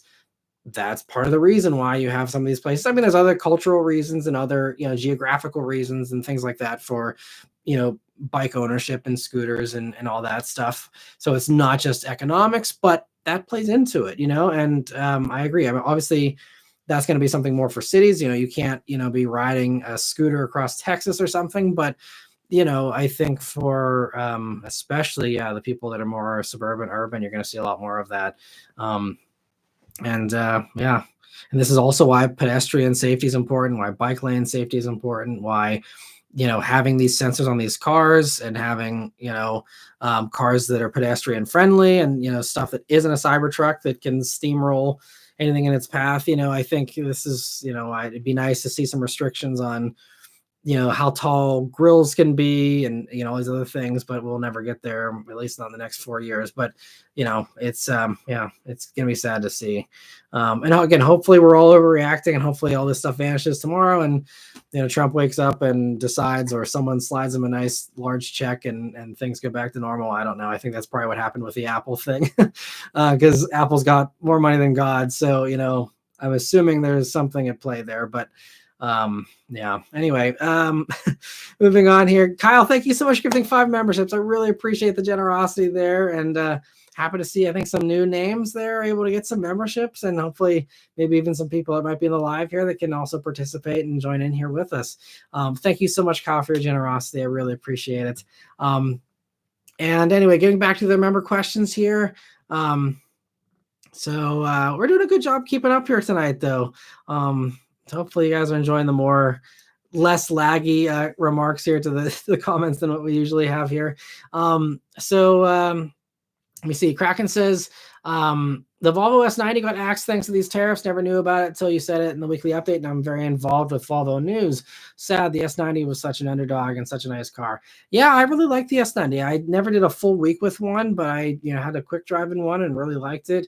And yeah, the rest of the world still going to have it. And I think Volvo had planned on, like we're seeing with XC90 and EX90, I think they were going to have gas and electric side by side to give people that choice of, do you want the gas or do you want the electric? We'll give you both options. And now we don't have that option, because of the tariff on that. And so now if you want a sedan, I don't even know if we're going to get the ES90 because that's also built in China. So maybe we just won't have any more sedans from Volvo at all. But, if they do bring one or they do relocate one, it's going to be the new one, not the old one that's, probably going to get phased out here in a few years anyway. But, yeah, it's it's the first example of that, like I said in the update there. And Vishal says, went with my buddy to the BMW dealer yesterday for the first service on his 23 540i. The newest BMW interiors are such a downgrade compared to his car, especially the new X3. Yikes. I actually saw a new X3 just yesterday as well. First time actually seeing one out in the wild. And honestly, it looks better on the road than it looks in pictures. I didn't hate it as much as when I first saw it, I was like, I don't know about it. The interior is still, I think, yeah, definitely the worst part. But the outside, I'm not mad about it, honestly. Maybe it's just growing on me or something. And again, in real life and on the road, it looked a little bit better. But I think it's not bad. It's just, that interior is, a strange move. But I mean, at least one person that I saw here in Pittsburgh bought one. So we'll see, how it affects sales there.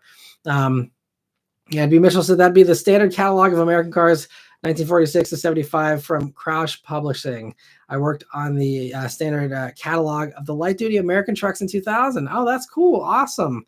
Very awesome. That's it's so funny. You're really in the classic car world there, B. Mitchell. That's awesome. I'd love to have a beer with you someday if I'm ever up there in Minneapolis or something. If you're ever off to see, if there's ever any other events in the future, because I'd love to pick your brain about classic stuff. I'm sure you got a bunch of cool stories. And Harsha says, my friend's 2017 BMW 228i had a terrible coolant leak. The coolant reservoir, which is made out of plastic, started to leak badly. The car got towed to the dealership for repairs. Man, a lot of that stuff, same thing with the R56 Mini I had, where the thermostat was plastic and that would just break, and that's what happened on mine. And also the tanks. A lot of those like key connections and key components were just not well done. Questionable decisions there. But that's crazy about it. 2017, they still didn't learn their lesson about that stuff. I would have assumed by that point, because if you look at the F56 or whatever, the last gen minis here, those are seemingly very reliable from everything I've seen. And I believe they share a lot with the 228i. So maybe that is still a failure point on those. I don't know, but I'm surprised to hear that a 2017 BMW, they didn't learn their lesson on that still. That's surprising. B. Mitchell says, sleep when I'm dead is what you need to think when working on writing a book. I'm sure. Yeah, I'm sure it's exhausting. I can't imagine. I respect anyone that's ever put that time in to do that. Harsha says, my other friend with a 2011 BMW 330i also had the same exact issue a couple years ago. Man, yeah, I guess just a BMW thing. That's unfortunate, because it sounds like, the engine in those is, pretty solid for the most part. I know the early twin turbos in the 35is were a little iffy, but I think in the later years they kind of sorted that out. But crazy stuff. Yeah. Thanks for also the insight for anyone who might be considering those BMWs. There you go. You have a firsthand account of one of the few tribulations you might have with those. And Confirmation says, have you ever driven on Pocono Raceway? I have not. Never driven it. I've never been to the Pocono Raceway at all, honestly. But yeah, I'd love to someday. Vishal says, Whataburger started opening locations in North Carolina recently, waiting for the Raleigh one to open so I can try it. Nice. That's cool. I wish we got more of that stuff up here in PA, but we don't get a whole lot of the cool, quirky stuff that other parts of the country get, unfortunately. And let me see. Hyper Shadow says, I've been literally playing more like blasting Riders in the Storm in my car these past 2 weeks. I've been on a Need for Speed and the first Fast and Furious soundtrack binge. Nice. That's awesome.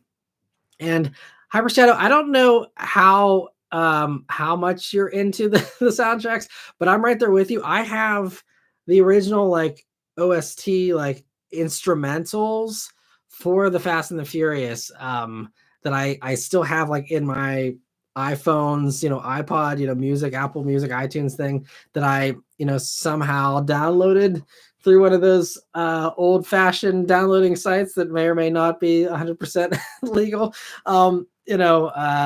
But it was hard because I don't think it was super rare, the actual instrumentals, but I love movie soundtracks and stuff like that. So I have that. I don't have a ton of songs, honestly, from the first from any of the Need for Speed stuff, I should buy more of those and download them, because that would be fun just to like trigger those memories for me.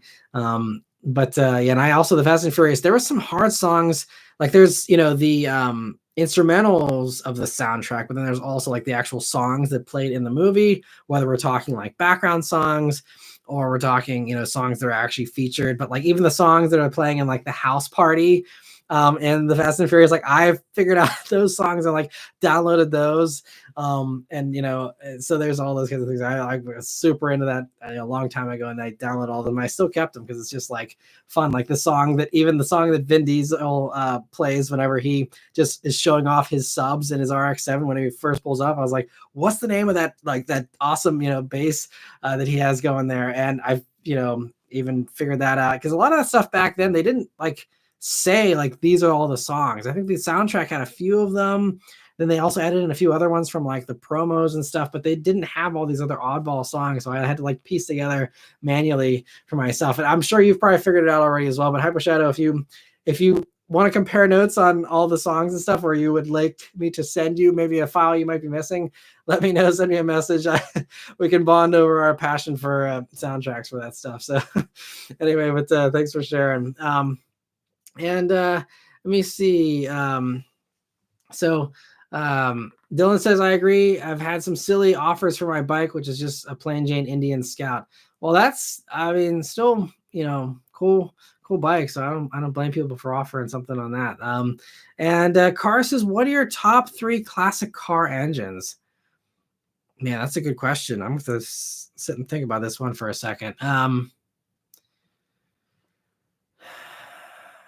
I guess you got to say the original small block Chevy V8, and, really kind of supercharged and really, I guess, kind of kicked off, some of the, basically all the hot rodding kind of stuff, and really kind of upped the ante as far as horsepower, and kind of broke us out of, the 100-odd horsepower that 8 cylinders and 6 cylinders, had for a long time, all through, 30s, 40s, into the early 50s there. So I think that's kind of a really important classic motor. I also love the Buick Straight 8s. Just, I've never driven one, but just a really cool engine, in my opinion. Super bulletproof. And they just look so good to the Fireball V8, and they were like painted with the valve cover being blue, and and also just again a straight 8 engine is just really cool. So probably one of the other ones there. Trying to think of others. I think one of the most important ones, just from a historical and like just historical standpoint, is the Volkswagen, Beetle motor. Just being so simple that, regular people could work on it pretty easily still. And just, a car that I think the Beetle kind of shows, obviously it was a different time period, but it shows that like basic transportation with little horsepower and little frills, back then, obviously was more acceptable. But even these days, I feel like Volkswagen's really missing the mark. I think a Beetle, even if it was still just, a little 4-seater, 2-door kind of thing, I think they have a golden opportunity to do a truly, truly dirt cheap EV. Like same deal, like put the backup camera in the gauge cluster and do like no screen, or, basic little radio if you must, or make that an option like you did, 50, 60, 70 years ago. But a truly like a 40 horsepower, like a small little electric motor, because back then, again, that thing was, the little Beetles were running around with all the, Mopar insanity of the 60s and stuff. And, people still dealt with that just fine. And, I feel like Volkswagen could actually do, they're doing other stuff in Germany. There's the ID1 kind of thing they're going to be coming out with here in a couple of years. We have the, ID2 coming and stuff. So they are doing affordable stuff, but I feel like, they've said like, oh, we've already done the Beetle, we're not going to do the Beetle again. But the Beetle was like a fun nostalgia play with the new Beetles that they did. But I think doing like what was a Beetle's spirit, and it was just affordable transportation for the masses, the people's car. And, we have some of that in some ways. I think you consider stuff like the Chevy Trax being, 23 grand as, kind of a people's car, the Nissan Versa and all these others. But I think with Volkswagen's history and everyone kind of having that familiarity, and everyone has a Beetle story, basically, everyone has, that in their family in one form or another. I feel like you know, that could be hugely powerful, especially if they come out with it as like the cheapest EV out there. I think that could be a huge help for people. And honestly, I mean, even if they did a gas version of literally some tiny little gas engine and truly tried to go back to basics, I think that could actually do very well for them and kind of, bring Volkswagen back to what made them great in a lot of ways. I mean, they do a lot of great stuff still, obviously, but I feel like that's something that they're missing out on. But anyway, but great question, Cars. And if I think of any others, I think those to me are some of the most important ones. Obviously, there's so many amazing motors of all those time periods. Those are the ones I think that jump out to me the most. And Gearhead, thank you so much for a super chat. He says, is it better to do events like Extreme Experience than buying Corvette considering fuel prices and insurance costs? Do you think fuel prices will go down? It's hard to say because it's going to kind of just come down to how things actually play out and how bad things get. The thing that a lot of people don't, hear repeated a whole lot is that we're at record high levels of gas production last year under Biden. And, there was, we can still drill as much as we want, but there's also a limit to that. And because, we've seen whenever, I mean, in the past Trump administration, there was, it was an open season, do whatever you want, basically. And we're trying to boost that as much as possible. But you run into, the Middle East, wanting to hold back their production. Like they will adjust the market themselves. They're not going to let it get dirt cheap. And so it's going to come down to, if demand craters, then they're going to have to lower prices to get that demand back. But that's the thing, is it's really not something, that political stuff can really affect a whole lot, in my opinion, because at the end of the day, it does come down to supply and demand. We saw this with COVID. COVID is another prime example. When everyone stopped driving for this couple of months, I mean, holy crap, how the gas companies lost their minds. And I mean, we saw, I remember the dirt cheap gas prices because they were like, holy crap, no one's buying gas anymore. We're going to hurry up and make this as cheap as possible.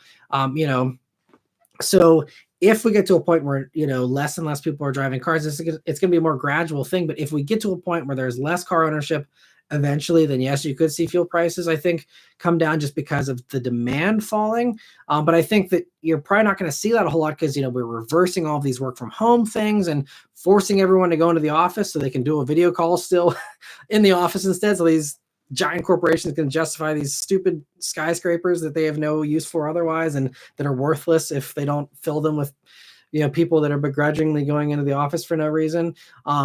So I think forcing everyone to, go back into a commute and stuff is going to drive up the demand for fuel, even if we have less car ownership.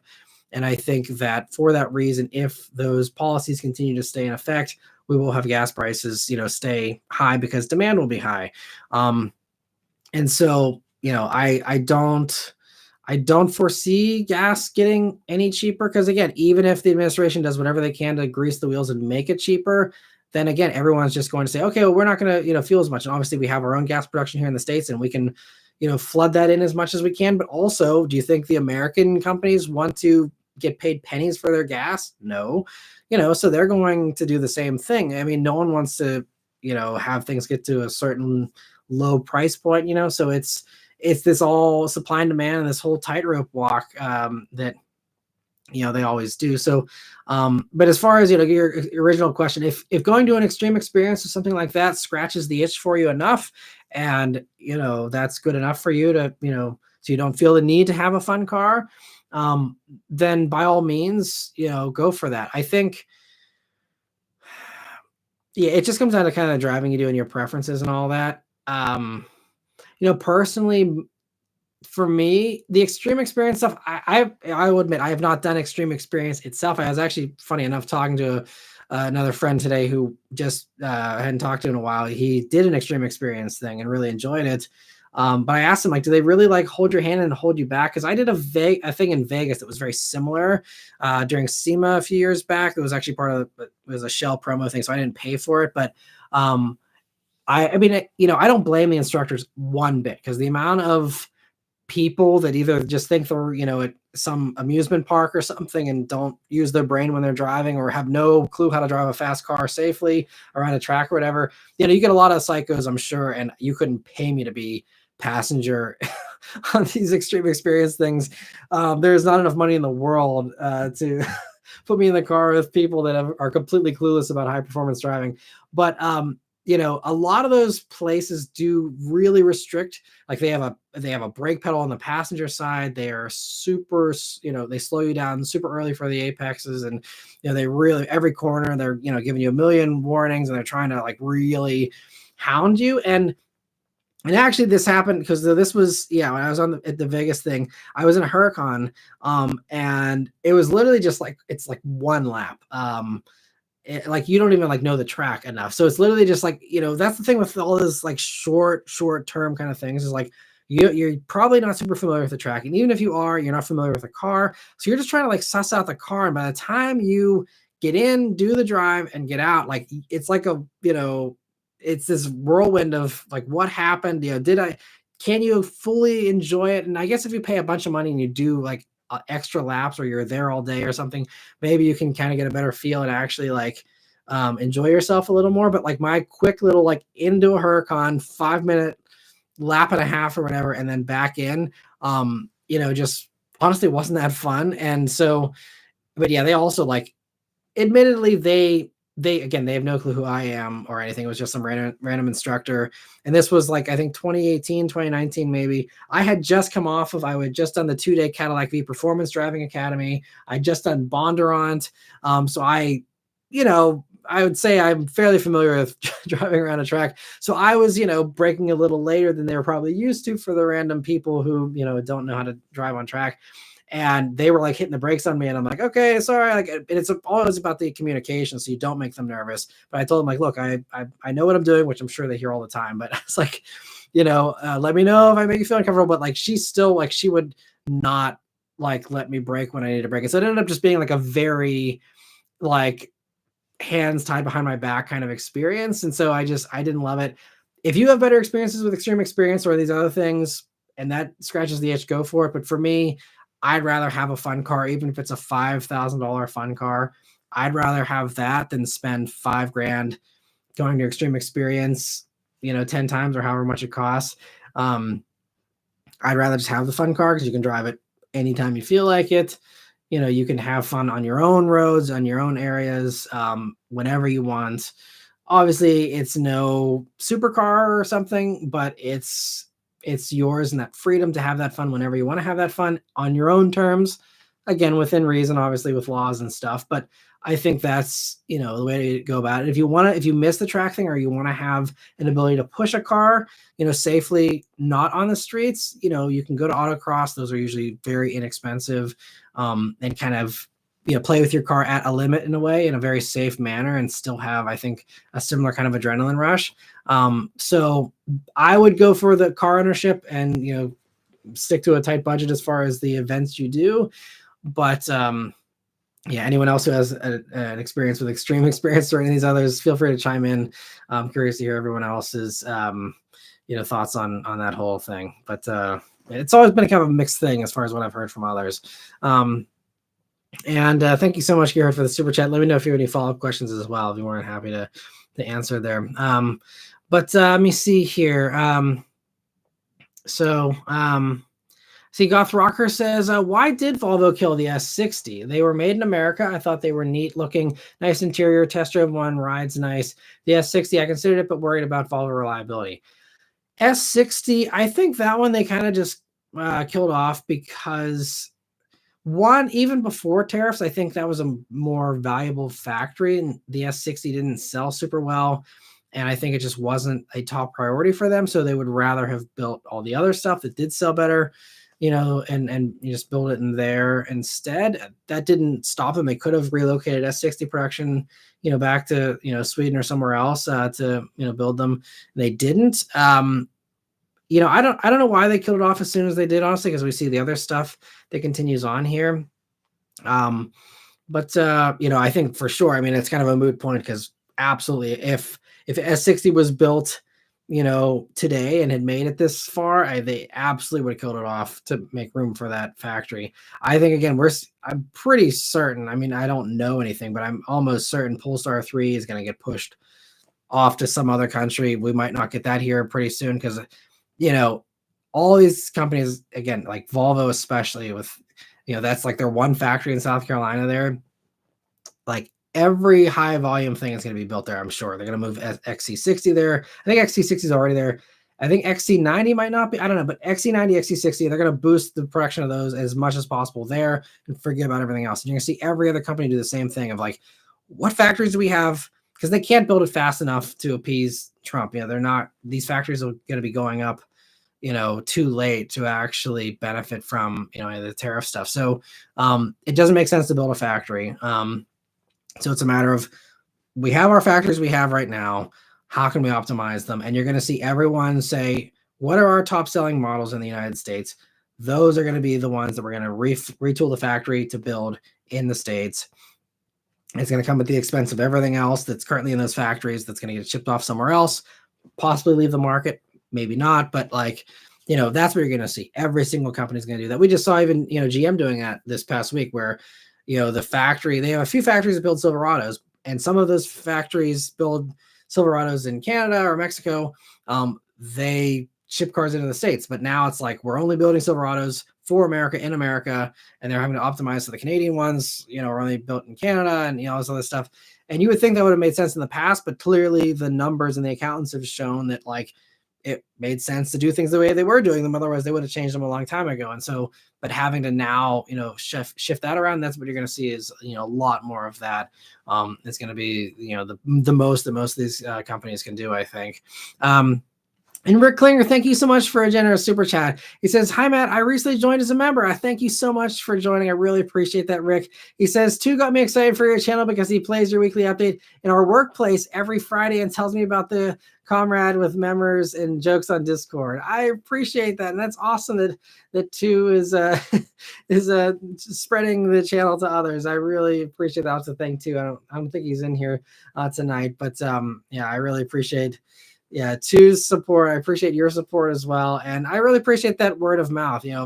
That's a hugely powerful thing still these days. And shameless plug. If anyone has any friends that are into cars or shopping for cars, I'm sure many of you probably already do recommend the channel, but always appreciate a recommendation by word of mouth. I think that's always insanely helpful. And I mean, that's how the channel got started. My parents would be like, "Oh, like I see this cool car, like, hey, my son has a channel," that kind of stuff. I mean, I think those types of things can really kind of balloon out and really help a channel grow. So I really appreciate that.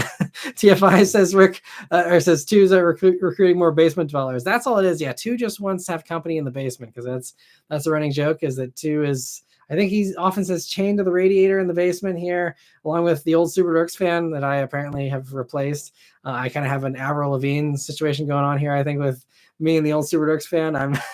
I'm the fake stand-in or something in the basement lore for Two there. So if anyone writes a fanfic, it should be Two for the Matt Moran motoring Zurich fan universe or whatever.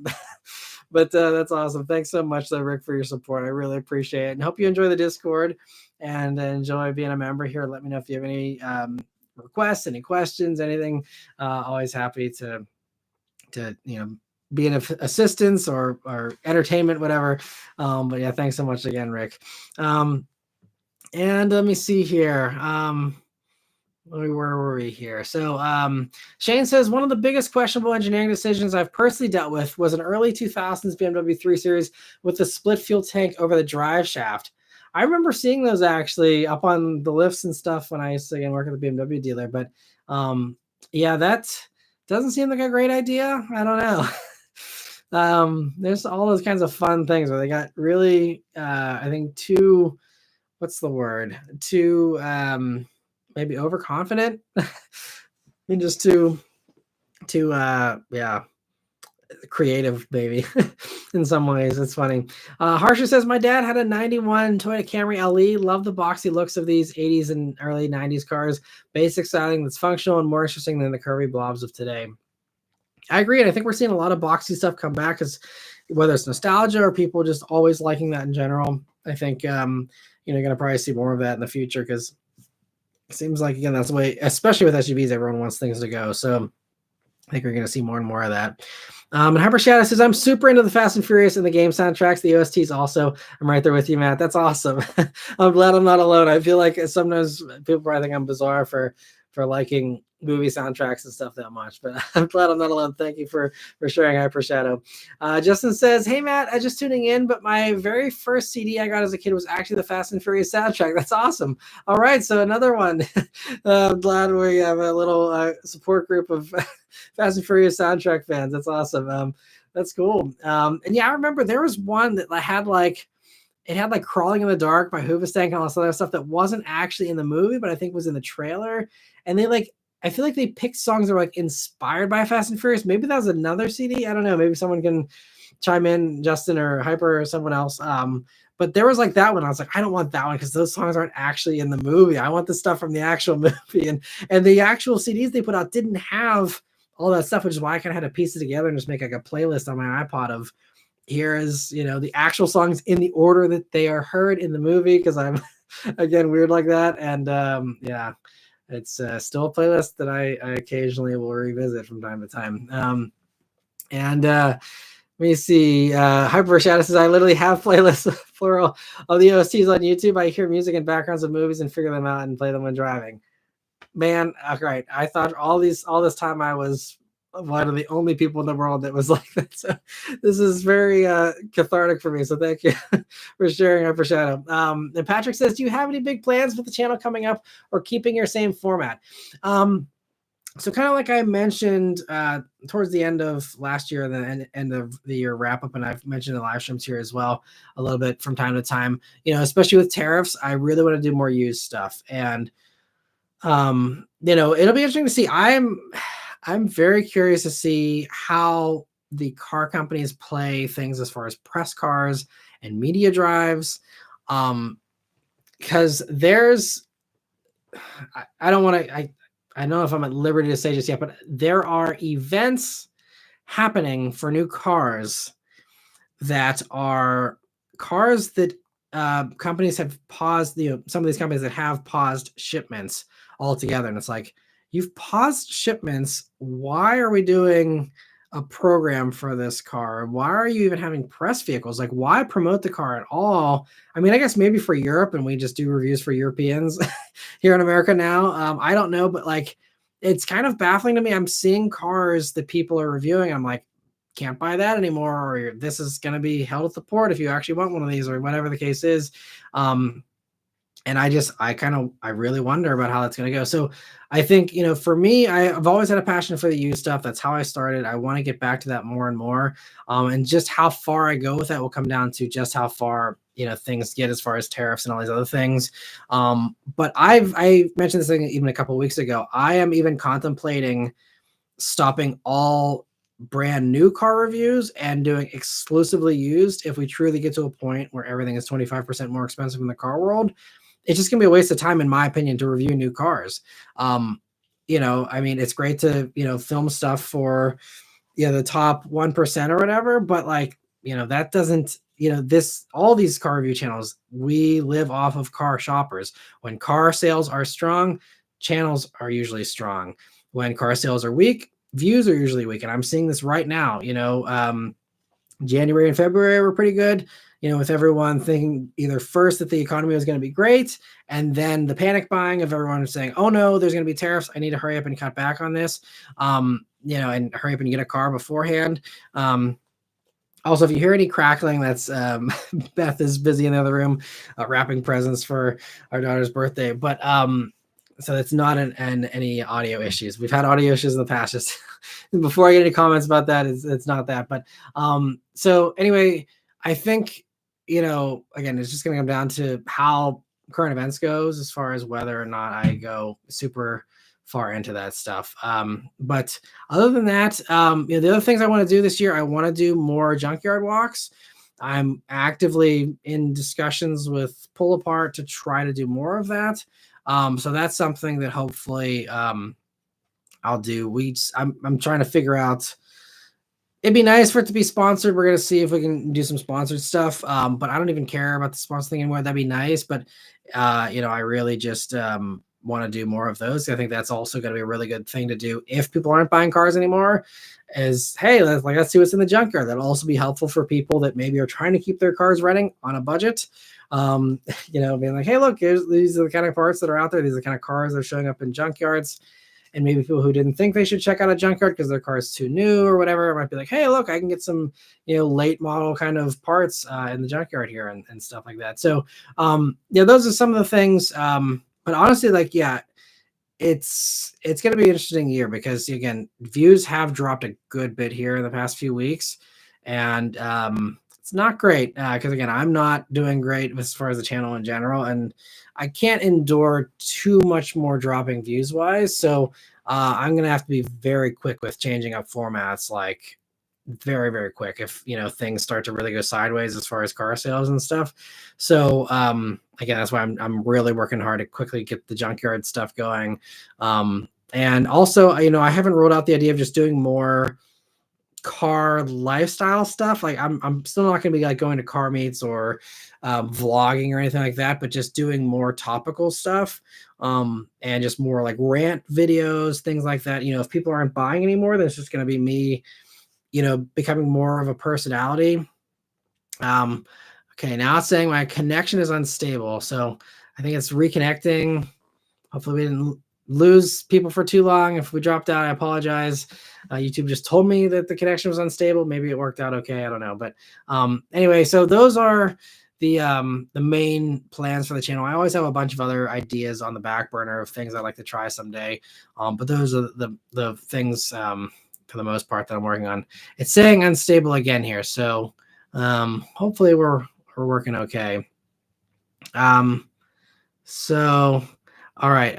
Also, okay, Jazz says all stable here. Thank you. I appreciate the feedback there. And Zachary says no drama here as far as connection and sound, all that. Okay, sweet. Thanks. I don't know why YouTube's freaking me out. But anyway, so Gearhead, though, thank you so much for another super chat. He says, is B58 Gen 1 a better choice as there's no 48-volt hybrid system? I guess time will tell. I would assume the extra complication probably isn't amazing for long-term reliability as far as just more parts to fail. So I'd probably say yes, B58 Gen 1 might be better, but also they might have learned some lessons, with the later stuff to make it better and avoid some of maybe the pitfalls you might have with, first gen B58. But it sounds like B58, from my very shallow understanding of it, is very stout and pretty solid. But I'm probably not the best person to give you any advice on that, unfortunately. I'm sure Reddit pages, things like that are going to be a little bit more insightful. But typically with cars, generally speaking, the less complicated it is, the better you're going to be off with reliability.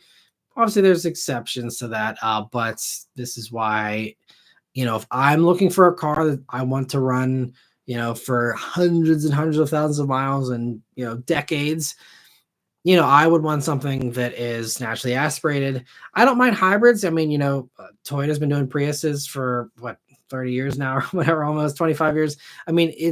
They know how to do that reliably. So I'm not concerned about basic hybrid stuff, but some of the more complicated, start stop stuff and all these other things, we're seeing where I think it's a little more strained than just a regular hybrid system is.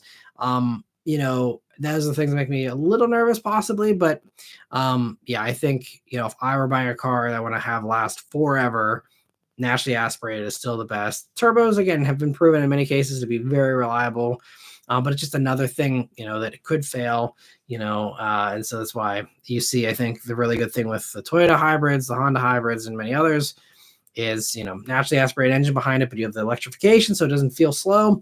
And, it's kind of the best of both worlds in a lot of ways. And I think that's why a lot of them do that way, because it just is a little more robust. So, but anyway, sorry, I can't give you a better answer there, Gearhead, on your question in particular, but hopefully that helps you a little bit. And thank you again for the super chat. And Cara says, what were some of your favorite cities to drive in? Also, I'm excited for the junkyard walks. I'm glad you're excited for them. I am too. I really love doing that. I don't know why, but it's just really fun and fascinating. As far as favorite cities to drive in, if we're talking actual urban areas, I'd probably say none of them. Just because it's traffic and not very fun, honestly. But as far as general areas to drive in, I mean, obviously California's got such great roads. Northern California, obviously, again, driving in San Francisco, the bullet connection for me is always extra fun with that. Although I've never actually driven the route. I rode in it as a kid with my dad. We did a vacation to San Francisco, but I've never actually driven the bullet route. I'd love to do that someday. All right, I see some people are having issues with the stream, other people are not. Appreciate the feedback, everyone. I mean, we're almost at the end here, so I'll just keep on forging ahead here for the next 6 minutes, and then we can wrap up. But apologies for those that are having issues with that.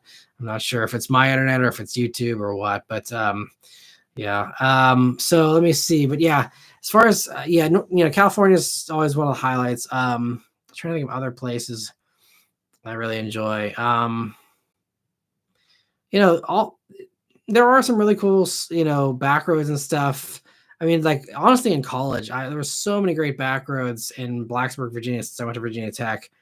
I mean, just rural Virginia back roads. Like, there's some real good stuff. I was in the car club at Virginia Tech when I was there. And I mean, we did some great cruises, some of the most exciting cruises I've ever done with that club. And I mean, just phenomenal. I was also in my Legacy GT Spec B back then. So, a good car, in my opinion, at least for that kind of stuff. But usually the best advice is get out of the cities, obviously get out of the suburban areas, even as best you can. I mean, Pittsburgh has some pretty good stuff here around these areas, and I might be biased, but I think Pittsburgh actually does have some really phenomenal roads very close to cities that aren't crowded and miserable.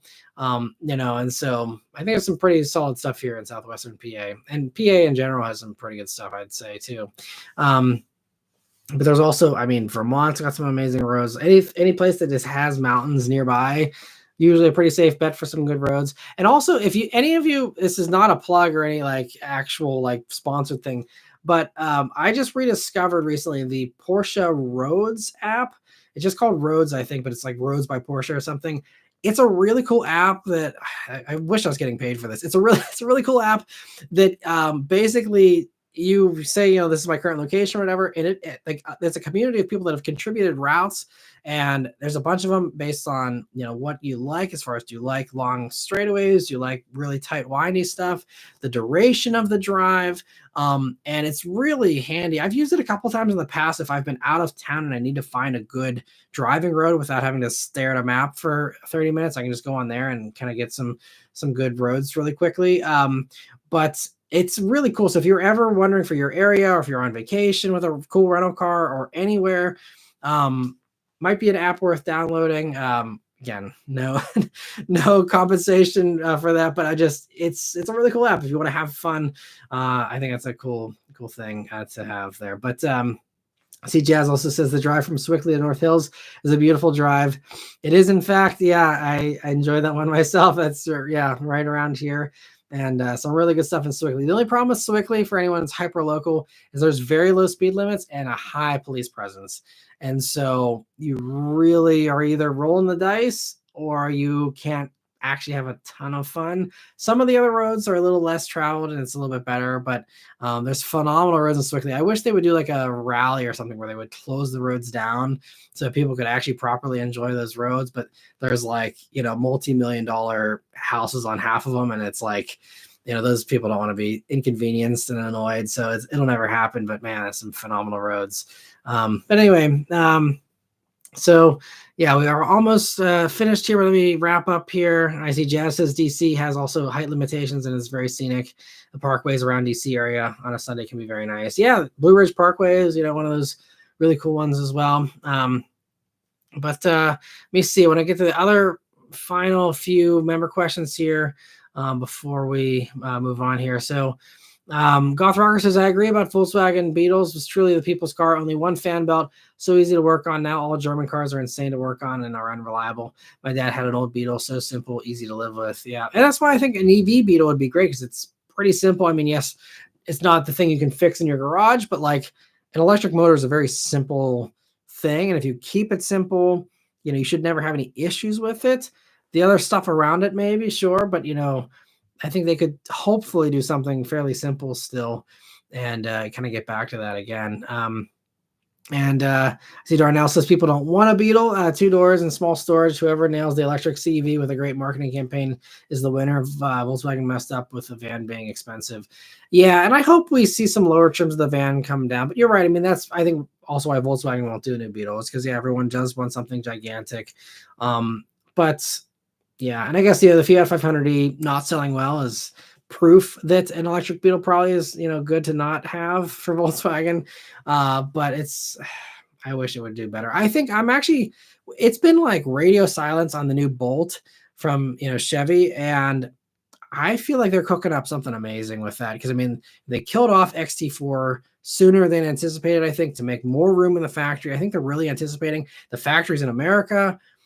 So it sounds like it's really starting to become almost a perfect storm for that car. And now we're having all the Tesla defectors. I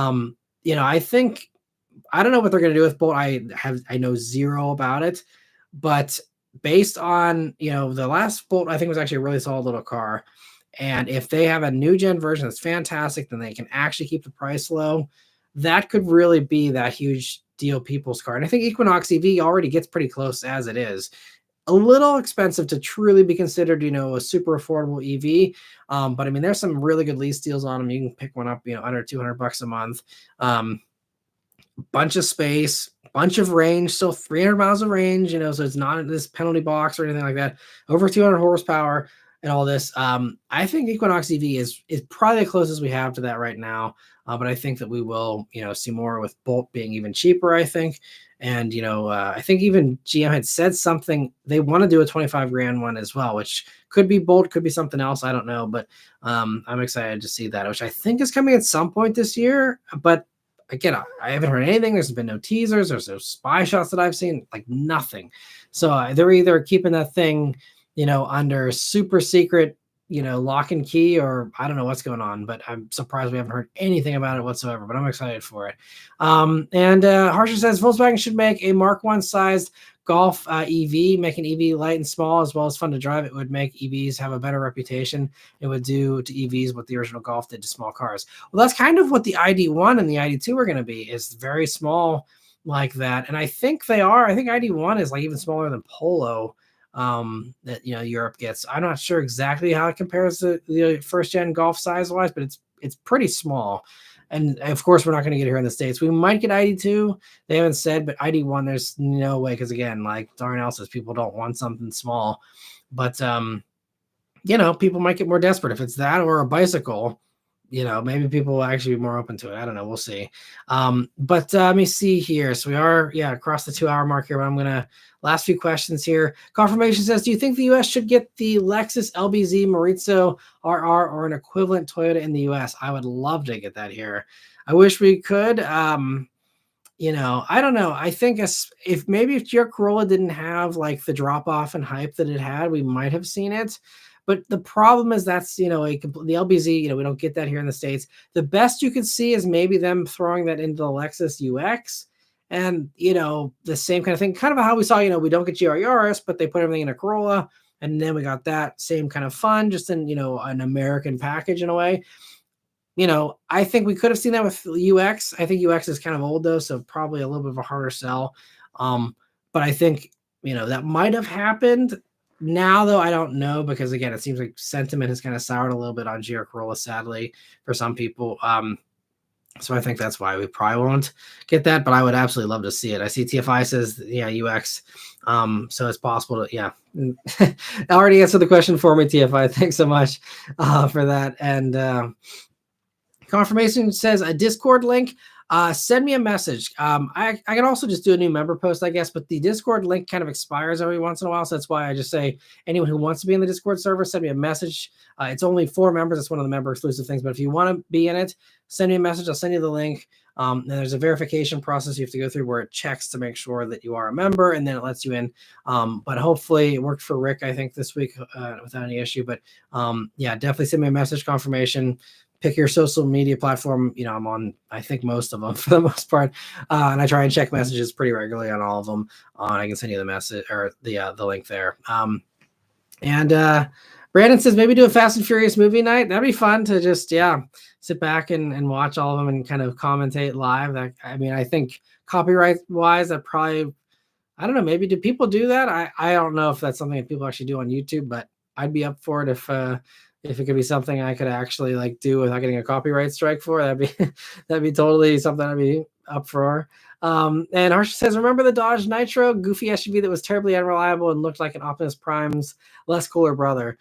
Yeah, I remember the Nitro. They had insane deals on those because that was right at the recession time. I remember, I think they were doing like $99 leases on those at one point as well.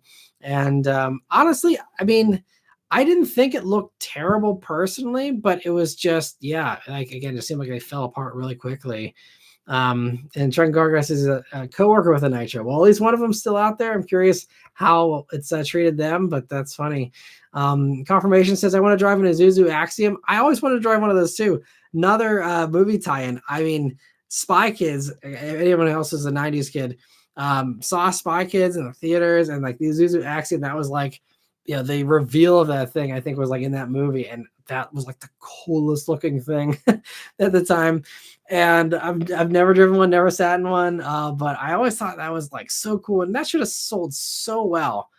I feel like Isuzu really got wronged in so many ways, whether it was people leeching off of them with, you know, taking Isuzus and making them, you know, other brands and getting all the glory that way, or the Axiom, which should have done super well. The Via Cross, like, come on. Like, I mean, that's a brand I'd love to see come back to the States again. So hard to justify, especially these days. But man, I'd love to see like 90s and early 2000s era Isuzu fun in a modern Isuzu. That'd be so cool. Bring back the Axiom, bring back the Via Cross. I honestly think, especially the Via Cross would do well these days for a modern version with everyone, you know, wanting something rugged and stuff. But yeah. And I see Harsha saying it's funny about the Nitro being called that if it's not sporty. Yeah, it was funny. It was actually, I think, just named after the concept car, which I don't know why they ever called the concept version the Nitro either, but yeah. And Trent Cargrass is nothing new for Dodge. Remember the boring sedan called the Avenger? Yeah, that's another funny, another funny naming thing. You're right. And we see Notorious CRG. Thank you so much for a super chat. He says, new to the channel. What is this channel about? I know from the live stream tonight, we're all over the place, but yeah, we always do car news, car reviews, and anything else that people want to chat about here. And thanks so much again for another super chat and for your support. Notorious CRG has been a member. I really appreciate that. Hope you're doing well. And let me see. Where were we here? Last few questions, and we'll wrap it up. Noel says it's always depressing when politics interferes with car culture, the one thing so many use for an escape being captured by political ambition. Yeah, you know, it's tough that, you know, I for so long tried to stay neutral. For so long, I tried to keep politics out of it. And for a long time, you know, it was easy to do. But now it's just so intertwined that, you know, I can't not cover tariffs. I know some people hate hearing about it, but it's like, I help car buyers. That's the whole point of this channel. And this is the biggest thing for car buyers in a long time. Again, if it stays the way it's planned. And so it's, yeah, it's not fun. And I mean, even EVs being politicized. It's like, that's just reviewing an EV is a political statement. And then reviewing Teslas is a political statement. And it's, you know, it's all this stuff. And so it's like, you know, now I'm in this minefield of, you know, all this. And someone just joked to me the other day, like, bet you're not going to be reviewing any Teslas anytime soon. And I'm like, you're damn right about that. I'm staying far away from them because, is, you know, again, I was impressed with Model 3 way back whenever that was something you could be neutral about and objective about. You know, good cars, obviously some faults. I had complaints. You can go watch my review of the, you know, Model S and the Model 3 from back in the day. Not perfect, but, you know, we're really impressive in a lot of ways. Been just a shame how things have gotten screwed up. You know, I think, again, with Tesla, it's entirely their own fault, you know, with Elon. But, you know, so some of this other stuff, you know, with EVs, it's like, why are people, you know, hating on something? I guess now they're not hating on them because Elon's on their side. I don't know, but people hating on EVs, you know, for just something that is just new and different, and that makes people very uncomfortable and change. Oh my gosh, unless it's the right kind. I don't know. Anyway, won't go into the weeds here too much, but yeah, it's definitely something I don't enjoy having to deal with anymore. Harsha says Liberty and Patriot are also very interesting names, as that would only work in the U.S. That is very true. Although, I mean, I'd say Liberty could work in France, with Liberté and all that. But yeah, and let me see here. Noel says, I always appreciate when YouTubers make content on super obtainable used deals. Yeah, I really appreciate that as well. So I think that's definitely something. It's so hard because I always get impressive and fun opportunities to review new stuff as well. And it's so hard to say no to some of that. And I think some of it can do well on the channel. It's just that's my job, is trying to decide which cars to review, because this channel is only as good as the cars I'm reviewing, for whether we're talking the cars just being interesting, or the cars being affordable, or the cars just being the right cars for what you guys want to see. And again, that's why a $10,000 Acura TSX gets double the views of an awesome F-Type. It's about knowing the audience and, not just the car being cool. So it's tricky. And let me see. Notorious, thank you again for super chat. He says, how often do you think about the Roman Empire? All the time. Just kidding. But thanks for stopping by again, Notorious. And let me see here. Last few questions. Let me see. Jazz says Pittsburgh's beautiful. Yeah, I'm glad you appreciate it as well and agree. Hyper Shadow says, I haven't had any issues with the stream, but Matt, OST, Maran, night until the next stream. I appreciate that and enjoy those soundtracks. I'll be enjoying them as well. And Noel says, Matt, what's Matt's current DD? Right now, I mean, as far as, it's usually just press cars still. I'm going to have a lot of press cars here the rest of the month. So no time for anything else, honestly. But, Beth still has the Mach-E. That's the family hauler. And then I have the Fiat 500e I picked up, back at the end of February here. But that's going to be sitting here for the next couple of months. But for a while here, I was driving it around, for the first month and a half here, and have over 500 miles on it now. So little by little, but yeah, don't have a whole lot of time to drive my own stuff.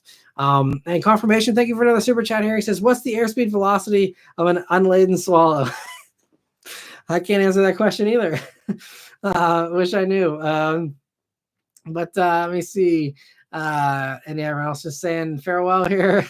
TFI says 100% on the pricing of the bus. Should have been priced to attract younger buyers and tradesmen with a stripped out commercial version. The thing is, they have that version in Germany, and I don't know why they wanted to go for the premium thing here. I think, again, early adopters, they thought they could tap into nostalgia, and I think they're finding that is a very short-lived thing, especially these days. You can't rely on that, so I'm hoping we see the commercial version and we see the stripped out lower versions really quickly, because the cheapest bus still has like massaging heated and cooled seats. It's like, you don't do not do that in a base model. Like, I mean, it's fun, it's nice, but like, you gotta do the cheap one for people who don't care about that stuff and want to save the money, so I hope they'll get there eventually. We'll see. But let me see. Goth Rocker says Toyota screwed up the whole launch of the GR Corolla, in my opinion. I think it's really just the bad publicity about the warranty denials, that I think are overblown, and the bad sentiment online for some of this stuff, which again I think is still overblown, but that still can make a dent on people's decision making processes. And so I think that was part of it. And I think I talked about this in the past, so I won't go into this, but I think Toyota, and they probably would agree in hindsight, as much as you don't want people abusing warranty claims, and even if they knew more than we know, whether it was the owners being an idiot or the motor, they just were just abusing the car or something, because oftentimes that's actually the case, and people want to play victim online. Not saying that's always the case, but there are some times where you need to hear both sides of the story before, and you just hear one side of it, and it's, oh, boo, automaker, because it's easy to point the finger at them, and that is certainly warranted in some cases. But I feel like, especially with stuff like GR Corolla, where reliability is so important, and where the enthusiast support is so important, they should have just paid out the warranty claims, even if they were fraudulent, or even if they should have just paid it out, because it's not worth the bad publicity. I think they nowadays, I don't know, but I think they would agree, losing, I don't know how much it costs for a GR Corolla motor, 5, 10, whatever, how many thousands of dollars it costs. It's worth it, I think. But yeah, it is what it is, everyone's got their reasons and their, restrictions and all that, but it's just unfortunate. And so let me see here. So I see Trent Garga says the Nitro, his coworkers had it since new, and it seems to be holding up fairly well. Well, that's great to hear. All right, so Notorious also says, thank you for a super chat. He says, owner of 3 Preludes, kind of disappointed with the new one. Yeah, I'm reserving my, impressions formally for, when I actually drive it. But, if it's Honda Civic Hybrid with manual shifting and a coupe body, again, I'm always happy to see a new coupe, especially these days. I'm not going to complain about it. But, in my review, I'm anticipating I will say, this is nice. Where's the Type R?